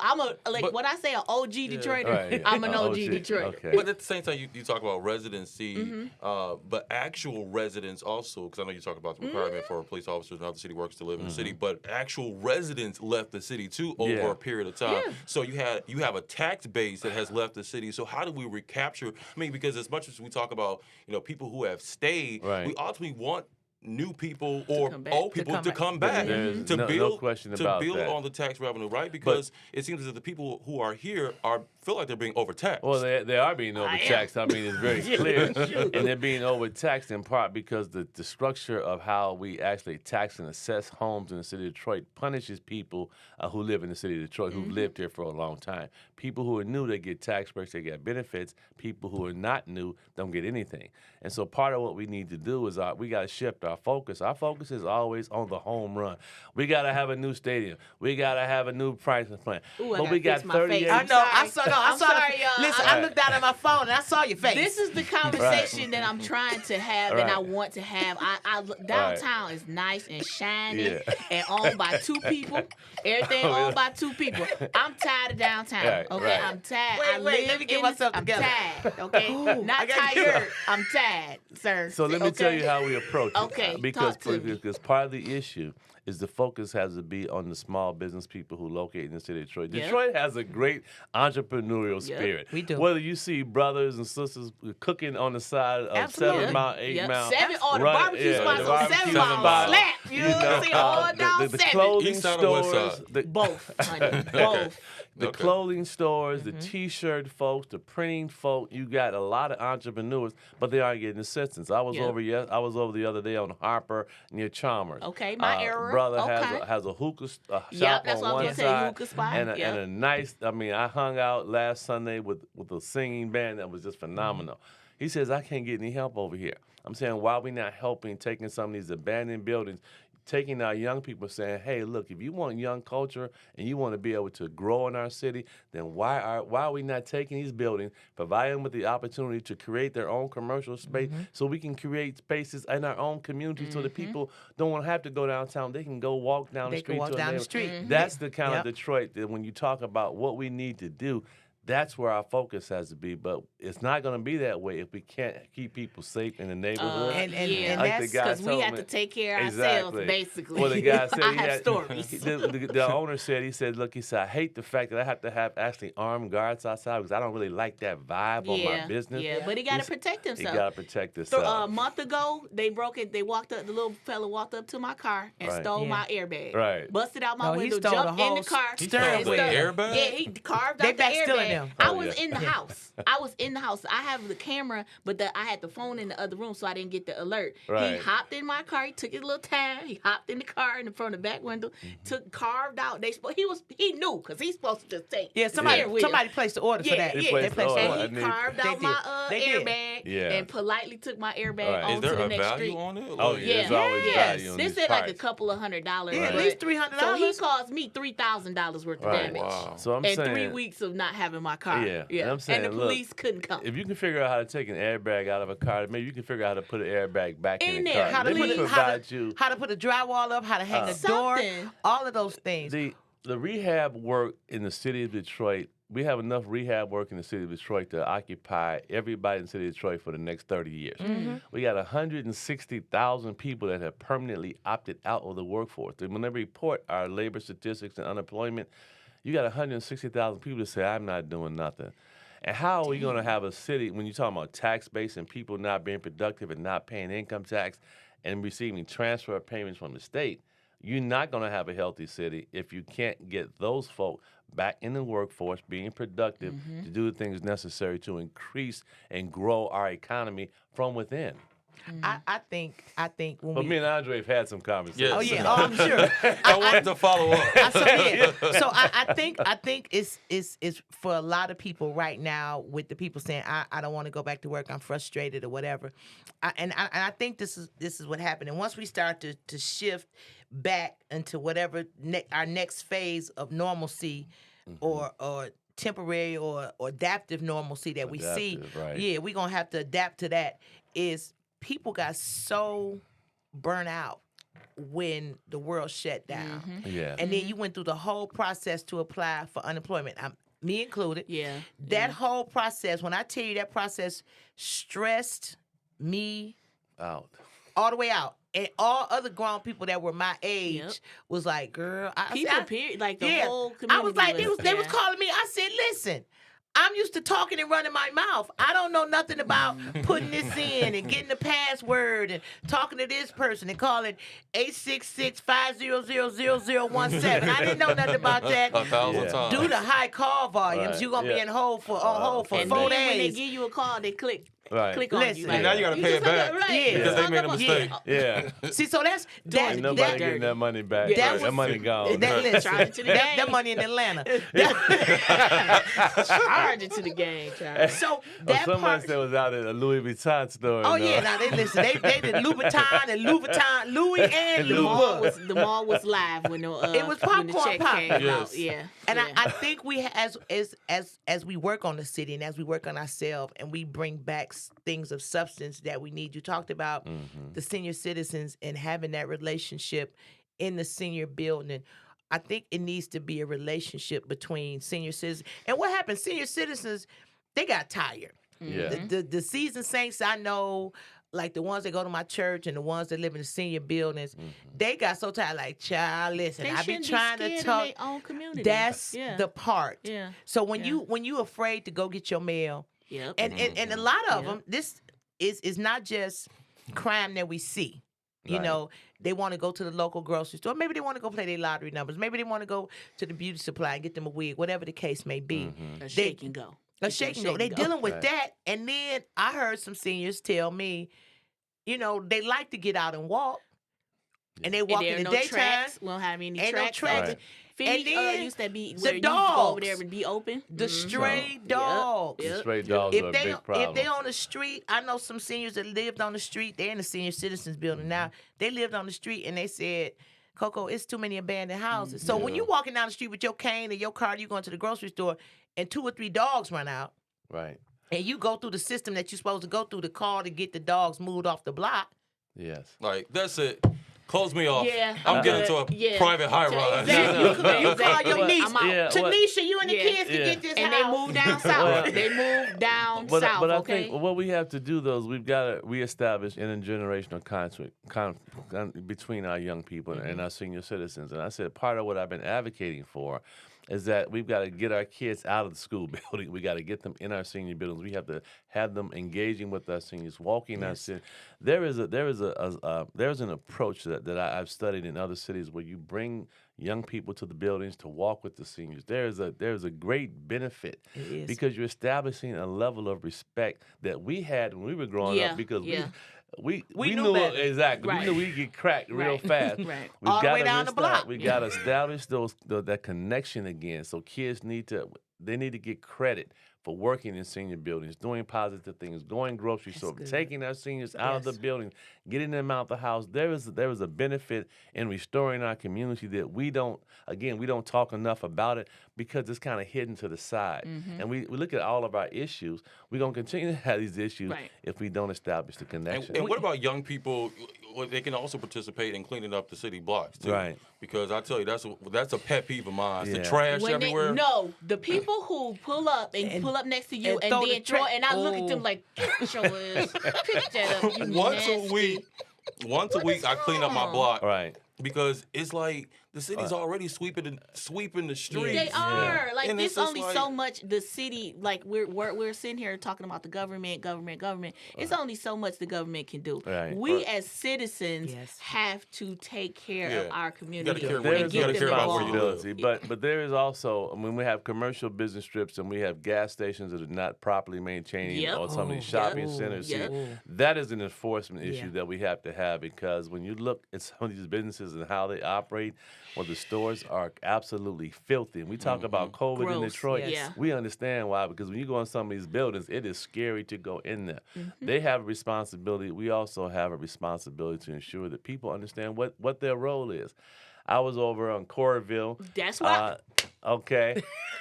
My street. Yeah. Okay, Yeah. know. Wait, Yeah. Come on. he got it all the way down to the I exact was like, did he Listen, hook me up? Okay, I am. you know what I'm saying? I'm talking to That's I'm my talking street. to everybody. Okay. And I'm not going to mention any names because I want to protect people. But the family had been there for 50 years. Their house is paid for. As they told me, they was very proud. The house is paid for. They said taxes was killing them, but the house is paid for. But they Right. said we're afraid of our neighbors because they do stuff that we don't do. You can't park your car in your front yard. You can't do that. Now, they said we called the police, but the police never really come out because they Sure don't have don't. time Oh, for I ain't that. afraid of my neighbors. Sure I'll don't. tell them in a minute. Well, but you got some of gotta- these neighbors you have. But see, It depends You on gotta the block, quit- though. you It gotta- depends on the you block. gotta where bring you that like, music down. Where it's a whole family, huge family, and then they yeah. family been in and out, so you Yeah. don't want like you. Wait, if you wait, go wait, there, hold on, stop. Been You in and out. in and out. in and In out, and and out. you Of know where several they places. Yeah. several facilities. Right, A right. facility where it had a little number. They name got a barcode next to it. And you got to wake up and go to bed at a certain Yeah, time. you got Yeah. Okay, go ahead. Yeah. So you got to. So you're not. If you go there with them, you have to take it to 12. Right, Right. and you Real don't fast. want to do that. You know what I'm saying? Because then Because it's they a have back no- and forth. You And know they what I'm have saying? not, they don't. They've been there, so they don't. You that go to doesn't work bother them. every day. When you go to work, they're up. Yeah, they outside. go to work when too. you come Yeah. back, But it's a they're different outside. kind of job. Exactly. Yeah. They're staring at you. They're not doing anything productive. So you have to pick and choose your battles Right. with these type of people. We used to have those type of neighbors. Now we have wonderful neighbors. Right. Thank Well, goodness. my neighbors But- are wonderful now yeah. that I've confronted Yeah, them. yeah. But you have to. Sometimes you have to decide, like, Yeah, was it- how far I'm gonna take this. And that's Yeah. where when I talk about community intervention and the police having to do, see, those are kind of things where you need people that can moderate the dispute. Now they're official looking people. They show up and you know that they're official. Right. And we're saying, look, how can we help you, brother? You know you can't park on your front yard. Right. But I'm not trying to front you off. You can't really have a repair shop in the neighborhood. You Right, can't, right. You just can't do it. So how You do we can't help barbecue on the you? front You porch. can't on the front porch. Why do we? I had On a the neighbor. sidewalk. I love. I mean, I love it because sometimes that barbecue smells Oh, it real do good on the wave front. around your nostrils, kind of. I don't trust the front porch barbecuer. I'm sorry. I can't. Maybe it's just me. If you barbecue on the front porch, you use open pit. Yeah, but pit. You Okay, use you know open what? pit. Stop, I can't. Ugh. You got open Nope. traffic on your food. Exactly. Like, nope. No So, thanks. so Mr. Adams, listen. Yes. I love my city. I have experienced all the dynamics, and people, people always say, "Oh, Coco," I say, listen, I've had my vehicle broken in 7 times, almost 7 times living in the city. I've experienced everything related to the city. Not being able to get through the street because it's an event going on, or fireworks going on, or certain events are going on. Some of the things that we dealing with, and we looking at the educational system. People my age that have grandchildren. My grandson is 20, but people my age that have grandchildren or children that are still in school. You want your child to go to the school in the neighborhood, because we went Yes. to the school in the neighborhood. Yes. But because everything is happening, or the school has closed or whatever, now I got a girlfriend that lives on West McNichols near the Southfield Freeway, and her son goes to River Rouge Right. High Yes. School. Very. Yeah. Yeah, River they- Rouge, yeah. Right. Harperwood. yeah, School they're going district, to Harperwood. Shout so, out to Derek Coleman. Derek That's my Coleman, homie. yeah, That's he's- my he's a boo. great That's guy. my dog. So gone are the days. Should have been named superintendent of DPS schools, but that's a thank whole you. nother Thank you. conversation. Yes. So gone are the days of, your kids go to school 5-6 blocks away. Maybe they Right. got to catch one bus. No, they 20 miles away. Yes. Or 10 miles away. So that's an issue. The education is definitely an issue. Taxes, property taxes. Oh my goodness, that's the issue. Yeah. And the other thing, and I'm just speaking for the working folks that are in the city, property taxes, the educational system, and this is a big one. This is a big one. And we saw the effects of that with the recent storm in June Yes. about the rain. The flooding. Car, I'm traumatized. automobile taxes. I'm No, traumatized. like car insurance. Right. Oh, listen, we're not gonna talk about my car insurance because me and my mama got new cars and we regular drivers and we try to take care of our stuff and not ride around here dirty and how much we have to pay. Yeah. We pay $500, sir, Yes. for 2 vehicles. Well, $500 for full I coverage. thought they fixed the insurance problem. You got jokes. You got jokes. Okay, They you a funny have, man.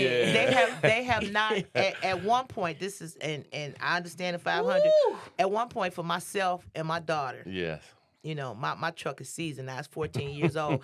I'm thanking God for that new vehicle. Then I ain't got to do nothing but put gas in it and go claim it in your name, Jesus. Right. But at one point, for myself and my daughter, I was paying $1,100 a month. Yeah. Oh my Yeah, God. you're paying more than the car. note. $1,100 a month. Oh my God. It's a form of racism. For sure. Institutional racism and insurance, which keeps us poor because our insurance rates are high, so we're paying extra. Institutional racism in lending because we can't get mortgages at affordable rates in the city of Detroit. Yeah, institutional racism in how we eat in our own city. We don't have food. Grocery stores with fresh So foods. when we're talking Yeah. about how we change things, if you're talking about a tax break, I'm giving tax breaks for people who are bringing fresh food and goods and services into our community. We need because that. we've got to get health. We don't talk enough. And because the whole COVID thing was bad, but what it did was it just highlighted the issue Everything, of yeah. health in our community. We never I said, so when we were shut down, to me, my approach would be we all need to get healthy. Yeah. Yes. So while Yeah. we're waiting on Yeah. this vaccine, Yes. we're gonna have walking days, Yeah. safe system, so we Yeah. can get Yeah. people out Yeah. exercise. How do I get you on your medication? How do I get you right in your home so that when the vaccine comes, if you're gonna take it, and I took the vaccine because I believe I that did too. you need to protect yourself. These are kind of things. Education. We've got to have greater educational accountability. We've got to really press the board to try to reopen a lot of the neighborhood schools because our Yes. schools are not. Kids go too They're far. packed in like sardines. Yeah. 35 30, teachers should not 40, have to deal 40 with 35, You 40 cannot kids. teach 40 kids in a room. I'm No. sorry, you can't do No. that. And so Only about 5 or 6 kids gonna really get a lesson for real. right. But and then that's after if class started at 8, and last time I was in the classroom when the world was open, if class started at 8 and you in the classroom, it takes 15 to 30 minutes for them children to settle Yep. down. To get down. all Right. of them. Because they Yeah. have been and in the conversation. So I'm gonna say this. I can say it now.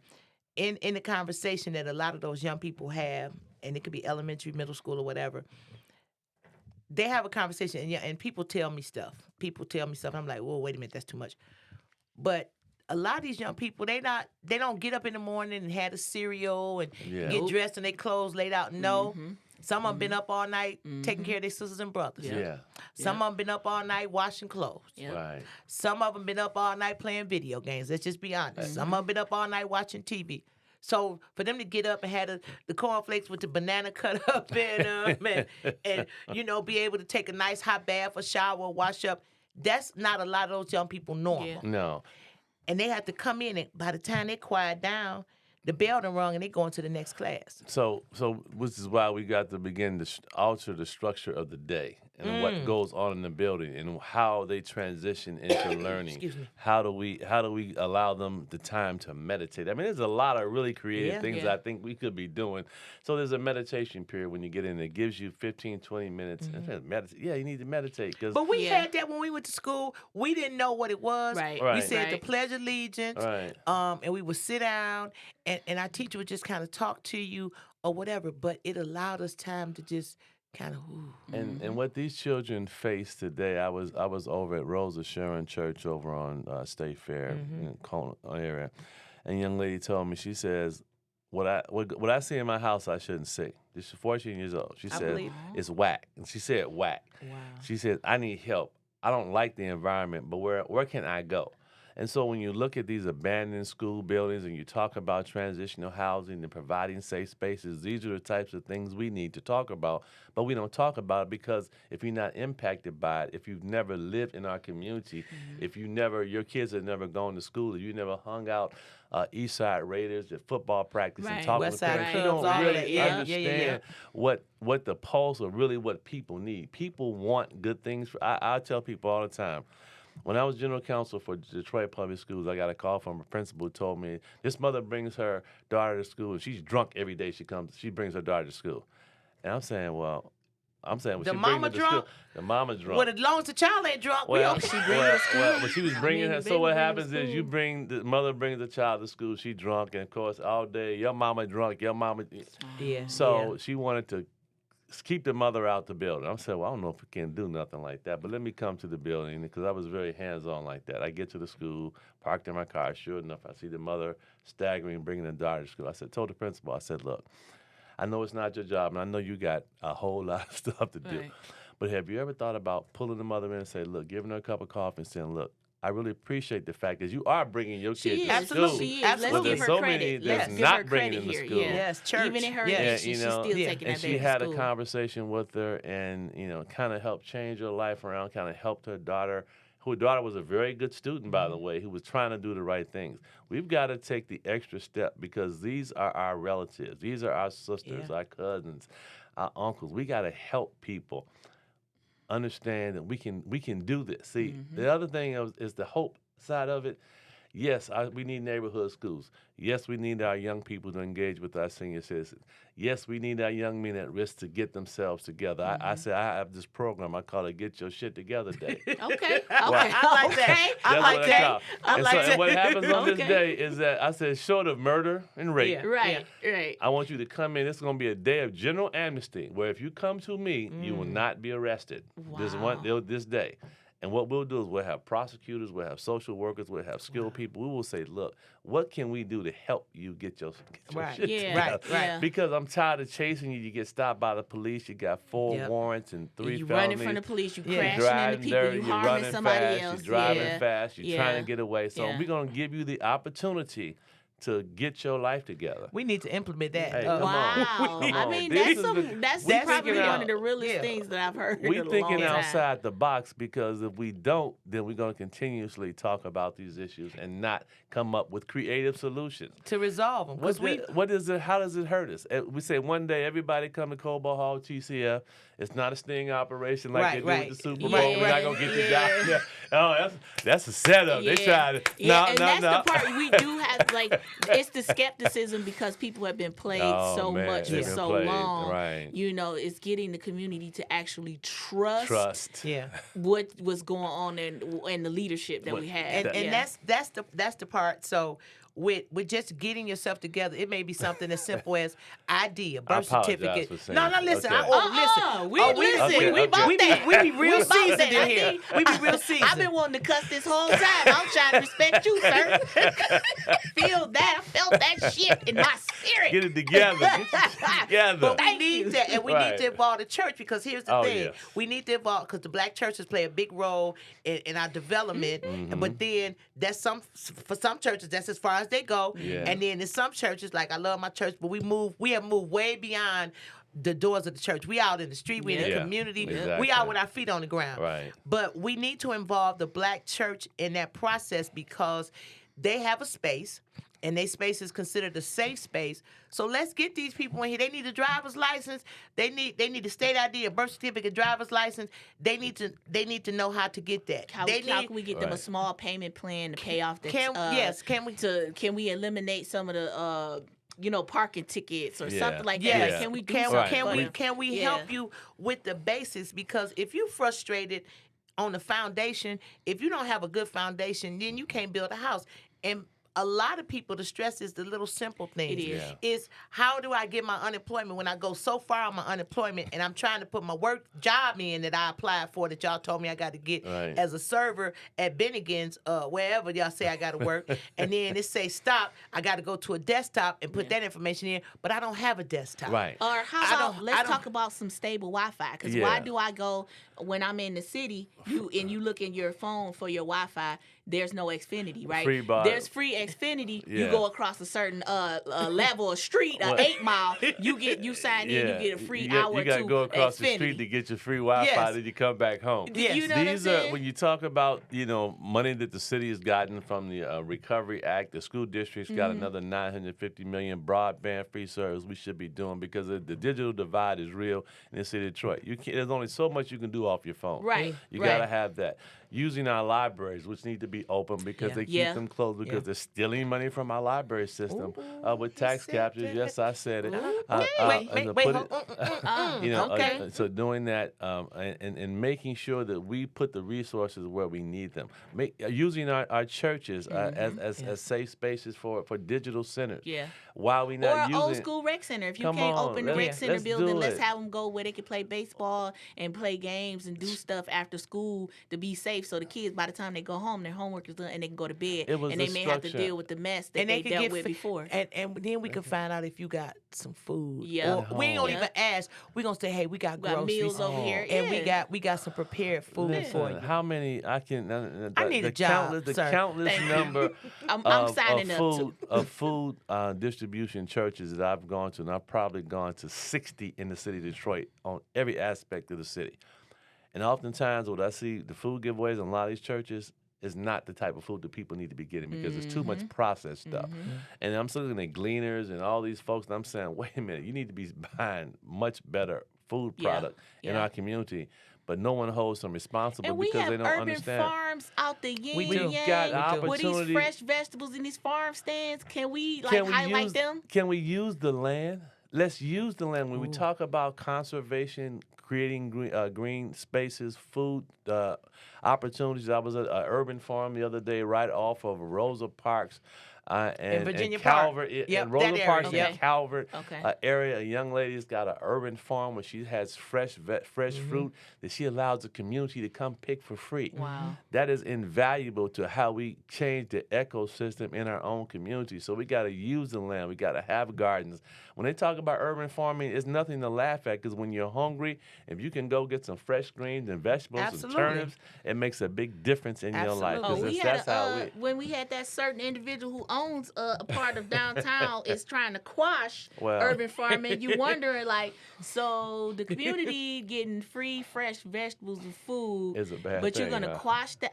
Okay, but you own all of the But that's when you talk about leadership in the city and having people who are connected with the community who understand that I got to deal with Mr. G. Yeah. And Yeah. Mr. I Yeah. understand that. Yeah. But the balance of power needs to be Yeah. shifted. Help them bridge the gap. Come on, you Yeah. need to understand it. What you've gotten to do downtown is the same tools we're gonna use in the neighborhood, Yeah, and then you got to pay your fair share. And you have to have the accessibility, and people have to know. So, I'm trying to think of where it was. It's Durfee Innovative Society. Used to be the old Durfee School. They give out fresh vegetables. So, I get the alert or whatever, and then I reach out to my folks. I've sent folks up there, and they had grapes, apples, Right. cabbages, potatoes, yams, banana, fresh stuff like God had just dropped it in their hand and put it in the box. But here's the other part that I found out, and this is a lot of people. I don't want to say a lot. There are people that are maybe a little younger than me and you that they don't know what to do with the vegetables. Yeah. Okay, I was gonna say that. So if I don't know hire how some to cooking demonstrators, Listen, okay, so I'm if- about that cooking life. If I don't know how to tell my child, Right. come stand next to me on this stool. I got a 4-year-old. I might be 20, 21, 22. I got a 4-year-old. If I don't know how to tell my child that you could cut this cucumber up Yeah, and cut this apple up, yeah. and you can have some finger food and it tastes good, and you got to tell them, hey, you like pickles? Okay, well, the cucumber tastes like the pickles. So it's not that a lot of people want to eat better, Right. but they don't know how to prepare prepare it, yeah. the food. Yeah. You may Or cut on the preserve cooking it. or They preserve don't know, it. like, okay, let me cut this up. Let me put this in this bag, this freezer bag. Absolutely. Or if I don't use this all right away so it won't go bad, I could put this corn in the freezer. I could take this corn off. Yes. We do have to help them, like Yes. educate them. They need the education. we had home ec classes in the school. We which kinda did. taught We people did. those types of things. Randolph, you know what I'm saying? All the schools had that I stuff. learned that, but Yeah. they don't. A lot of them don't have it, and Ours was crockett. it was so sweet. I heard a young lady talking about corn. She said, "So how do I get this corn to be like the corn in the can?" Yeah. But she didn't know. Right, and she was asking a She was legitimate 20. Yeah, she was asking, question. she was 20-some years old. And I said, "Girl," she told me, "Oh, Miss Coco, the fried corn that my grandma used to cook." I said, "Well, it's the way you do it." I Yeah. said, "Here's what you do." Right. I said, "You on internet?" She said, "Yeah." I said, "If you go on social media, Right. on internet, on YouTube, YouTube. it'll tell you how to cut the corn off Mm-hmm. and fry it. Like I said, just like your grandma used to do, Right. you add your own seasoning." But she honestly didn't know how to take the corn from fresh with the ear like this Yeah, right. to in the skillet. Yeah. Right. She wanted to do better. Right. She wanted to eat the cauliflower and she wanted to eat the broccoli and all that stuff, green tomatoes, and she knew what it was, but she didn't had never have been a taught. recall. Yeah. it was no recall. So a lot of people need that. We need basics. We need basics. We need somebody like me or Sam to go in and teach, listen, if you don't have $1,000 purse, it's okay. It's okay. You could soak your body in the tub. Take a pumice stone and put some soap on it and get that skuska off your feet. Sirs, the skuska. Sirs, if you're going to get a job, listen, you may not know how to hem your pants, but let me Right. show you. They got this stuff Right. called stitch witchery that you can iron and put a cuff in them. Yes. Don't wear all that perfume or cologne to a job interview. Right. Yeah. And to I really remember- kick it with them. Yeah, and I Basic. remember Yeah. saying this a lot, and people used to say, "I heard you on the radio telling people what to wear for the job interview." I said, "You have to understand, the person on the side of the desk is still that person, Exactly. and nobody's coaching them, Right. and It's life everybody is skill. coachable. It just depends on how you communicate." Well, with that's them. why when you talk about the church, and I had this program about African American development through the African American church, how we get our churches involved, how we have our community influences really be much more empowered with the resources that we need. See, if I can do anything transformative in the government, it would be to empower people in the neighborhoods to go out to help people do what they need to do. I believe that I always believe fundamentally because of how I was raised by a single mother my mother never missed a day of work in her life. When she finally got sick in her 70s and had a stroke, a coma, she was in a coma for 6 months. They had to self-induce a coma for 6 months. I had never seen my mother sick ever in my entire life. But what she instilled with me was a basic belief that everybody wants to do what's right for their kids. They might not know how to do it. Right, They 'cause might snatch him all hard. Why you Yeah. snatch that boy like that? Because that's been normal to them. Exactly. Yeah. But they want to. So we're going to empower our churches. We're going to empower our community influence. We're going to give them the resources. That takes less stress off government because these are people that you know. If you can walk down the street to the church or have your community influencer say, hey, I'm having a cooking class, we're going to bring the cooking mobile to the neighborhood. We're going to show you how to cook this corn, how to take it off the cob, how you put your seasoning and don't use all that. And don't use all that salt. Use that garlic powder, that onion powder. But a light bulb went up in my head because, listen, we used to have this fun wagon and the swim mobile. Yeah. You could easily pick on. a park. You could get a park because the city of Detroit got them things that pop up. You can get a whole mobile stove or oven and pop up and put it in the park and say, hey, we're doing cooking classes this day. And listen. You can also live stream them. I think for everybody, so people who may not want to come out, live stream and have it on the city. The city website should have all kind of cool, cool stuff instead of this grayish little blue blob. And then you got to try to find it. Well, I mean, but when you got to make things user friendly for people to give information. And so you talk about our parks and how we can use them, and we've got some young. I'm loving this campaign because I'm meeting some phenomenal entrepreneurs. I met some entrepreneurs that have a mobile theater. They will bring the theater to your house. They will set up the screen. They will give you the popcorn. We should be doing this in our neighborhood. Let's bring our kids back. Let's show them that we can get together without doing stupid stuff. The more you see it, the more you reflect it, the more it becomes, this is cool. Right. We can go hang out in the park. The structure of a day, the rec center leaders, the people who, Sam, you better sit your butt down and stuff. The organization, the structure, the leadership, the things that we learned growing up. And we didn't know what we were learning, but we were learning that we could get along. That we might disagree, didn't have to fight. Right. And every now and then, you have little I said these kids don't understand that, back in the day when we went to school, there was a time after school when it was time to throw down. So you better show up at the playground. 3 o'clock. 3 o'clock. 3 o'clock. And you got that pencil on your shoulder. I was tall. They mad because they got to reach up to my shoulder. They was like, damn, you tall. Why you so tall? Yeah, that 3 o'clock. I'm like, you knew you was tall when you told me 3 o'clock on the playground. Exactly. That's what when I'm saying we got to build our sense of community. If there's anything that your listeners take away from me today is that I'm really about community and getting us back to where we used to be. We gotta fight to get there.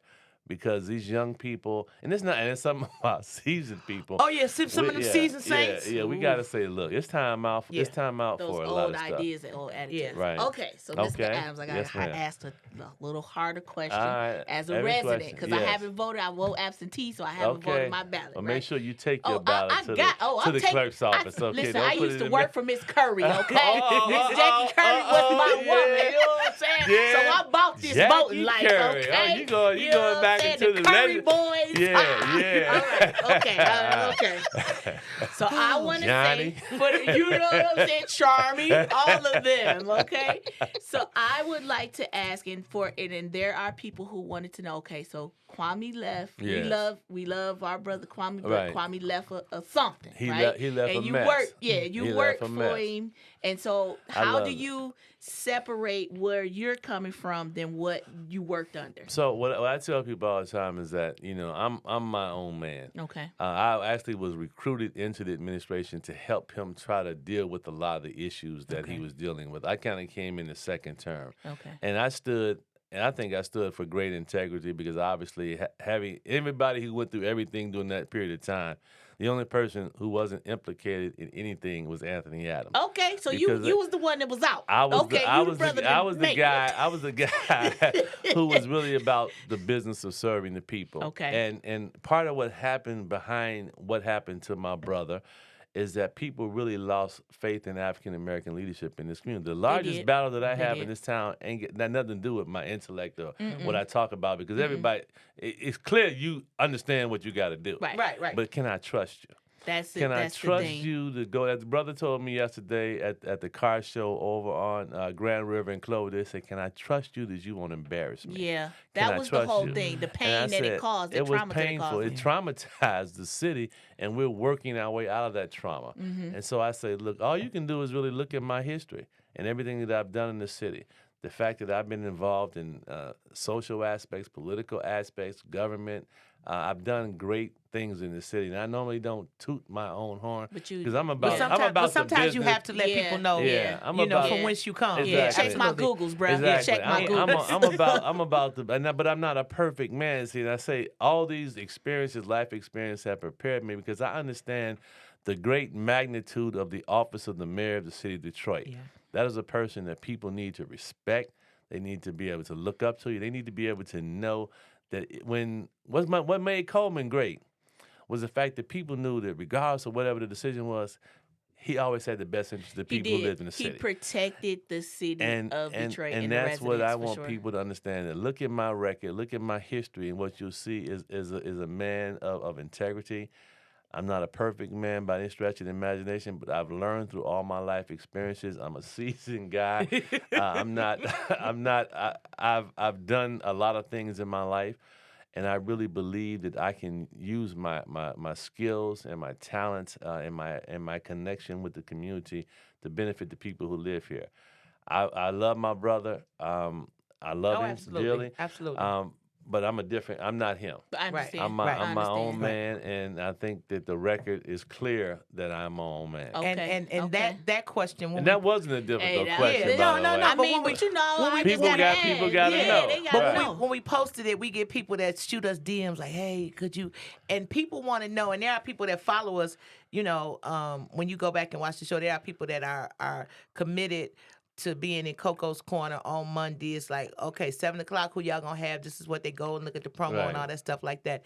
So the question needed to be asked. Now people could say, okay, now, all right. So Okay. now, Yeah. now what's the next step? And I think a lot of people knew that, but now it's like, okay, Yeah, so we needed to address it. It Yeah, wouldn't- I- I could wouldn't move. be Yeah. real. We Yeah. wouldn't be real I if we want didn't you. ask I you. want. Yeah. If I'm talking about having get your shit together, I would expect. I would expect you to be real with On me you, because I yeah. want people to know. It's so funny when I go out and people say, "Oh, that's you," Yeah. and I say I'm a real person. And Yeah. because people, when they see you, they see you on TV, Ooh. they don't really view you as being real. You preaching my story. You know, you're not doing the photo ops. Yeah, You know yeah, that yeah. we have been used to with the Yeah. Yeah, photo you at ops the and stuff. you at the grocery store. You picking Yeah. up your clothes from the Yeah. cleaners. They'd be like, wait a And- minute. yeah, and what I you get people doing? that say, "What you doing in the grocery store?" I'm like, Shopping. I'm trying to go home Yeah. and make me some cauliflower rice and some Brussels sprouts. It's about 4 chicken wings and some peach wine. That's what Right. I'm trying to do. You don't need the wine. I said, listen, Mind your business, Yeah, sir. yeah. Come Mind on. your business Come and on. please get you. in your lane. Yeah. I mean, I've been known to take a little Tito's time with a listen, it's splash of okay. cranberry sitting on the back patio. See, this And- brother and- said hey, the wait a Tito's. minute. See, That's right. Mr. Yeah. Hey, I'm gonna go ahead and circle that little That's balance. right. A square. That's right. Anthony Adams, A square. And don't fool. And the boy can grill. Oh, okay. I mean, About whether that it's life. gas Yeah. or whether it's smoking. Yeah. Okay, Yeah. And okay. it's not on the Yeah. front patio. Yeah. I Oh, can no, tell you that it's no. on the And back. listen, In when the you driveway, said in your the mother driveway. had never missed a day of work and how Right. she was old school, now listen, I'm sure your mother taught you how to cook Oh, on that well, you with know that what my charcoal. mother, you know what my Yeah. mother told me? She said, "Boy, she says I'm gonna teach you how to cook, 'cause I ain't gonna catch you hungry. Yeah. 'Cause you know, brother be hungry, brother And be then the like, girl just "Oh, get you. let me Yeah. get- Oh, nah." I got this lemon pound cake. Why you do your shoulders Like like they that? do like lemon pound cake. Then you get got on some food. It's a some box food. lemon pound cake. On the food, right? And then Oh, you she Betty realize, Crocker that mug. oh, come on, Yeah, come on. yeah. I so appreciate you Thank you. being a guest on the show. Oh, it's been wonderful. That was being great. being very transparent and addressing concerns that everybody has. I am not a home owner. I am a consistent leaseholder right now. And my goal and objective is for 2022 to buy me a home. I want to stay in the city. Right. I was hanging out with some of my friends over the weekend, and we had this conversation. Shout out to the both sets of ladies that was at the Sister Circle on Friday night. I love y'all, sis. And that pickle juice, when I did that Tito's and that raspberry lemonade, yeah, I had that pickle juice on the back. Yeah, that pickleback That pickleback got me Yeah, together. I like that. I didn't like wake that. up, my head wasn't swimming or nothing. So I'm with those. to those women, and then the group that I hung out with on Saturday, we were having a conversation about the beautiful homes in Detroit, but people want to move back into school and all that. Thank you for sharing that and making it transparent and relatable and all those things, because we need to know what's going on. Right. We love Detroit. We grew up, you cut us, we bleed Old English D because we love the city. But we needed to have a conversation and all of that. So your folks are saying, somebody said 100% you win. They saying good morning, everyone. James told me he can't have bacon in his house because he don't have no self-control. One of our residents did say the library by her home has been closed for a whole year. Yes. So, those are the type of things where kids used to be able to go and get them little books and had the little book list on the wall. Part of what they're doing is that they're taking tax revenue that should go to the library and they keep it in the city, and we're going to free that up because our libraries need to be open. People need to have a place where they can learn to engage our community. Yeah. That's what we need. They used to have reading programs to help people like grown-ups, like adult great reading junior, programs. Junior great books. program. Yeah. Great program.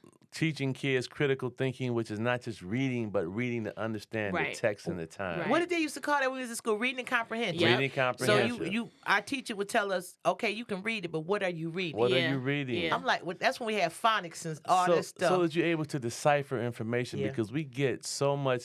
These folks are masterful at messaging us against our own selves. This proposal P madness, which I'm all about. Okay, P. wait. We need to briefly explain that. We got a couple minutes, please. Proposal P, a charter amendment to really change the direction of the city to provide more power and influence for the people who live in the city. Okay. Affordable water, affordable housing, Okay. immigrant rights, things that make our lives better. How do we empower the people in our community to do that? Okay. Their message is, we're going to go bankrupt. It's a problem. It's a big lie. And I said it, and I mean it. Okay. Because it's disinformation about what it really says. And they take people in our community who's supposed to be about us, and they use them against us. It's this divide and conquer mentality, which is how we oppress, how we've been oppressed over time. We got to see through it, recognize it for what it is, and we have to reject that thinking and philosophy in our community, and we have to vote for Proposal P. Okay, so my next question is, before you leave, how can people that are interested in assisting you in your campaign, the community to elect, the citizens to elect Anthony Adams, how can they assist you? How can they reach you? Where is your headquarters? Headquarters, yes, sir. Headquarters at 19512 Livernois on the west side. Okay. That's between 6 and 7 miles? That's all right, half car will 7 and travel. 8 miles. 7 and 8 miles. 7 to 8 miles, Yeah, almost. okay. Yeah. Website Anthony Adams for Mayor, FORmayor.com. Okay. My Gmail is AA4Mayor, the number 4 Okay. Mayor. I'm everywhere. YouTube channel. I Okay. got all that up. I answer every email. It keeps me going all day long. I get home at 11:30, 12 o'clock. I'm up at 5:36. I'm running to win. Wow. People need to understand this is a doable race. Don't buy the rhetoric. Don't buy the nonsense. Don't buy the propaganda.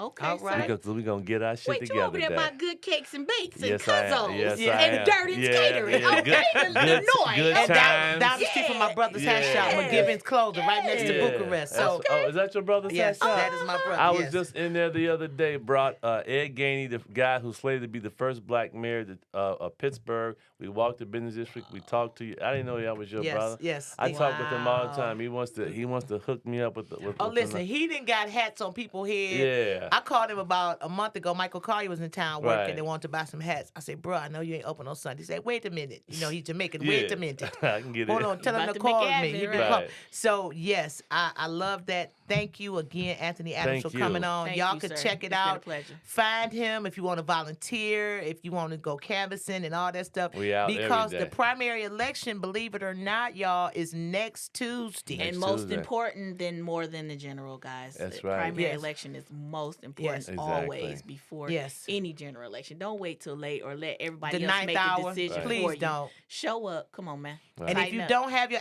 absentee ballot or whatever, stop by the election committee commission and get your stuff that you need. You can go vote do it right now. in person. can right vote You can right, vote yeah. right there. Yep. Like old folks say, you go right there Yep. directly, Right there. go directly, go yonder, and vote right then. Thank you for coming in. Thank Fellas, you. roll the music to the beats drop.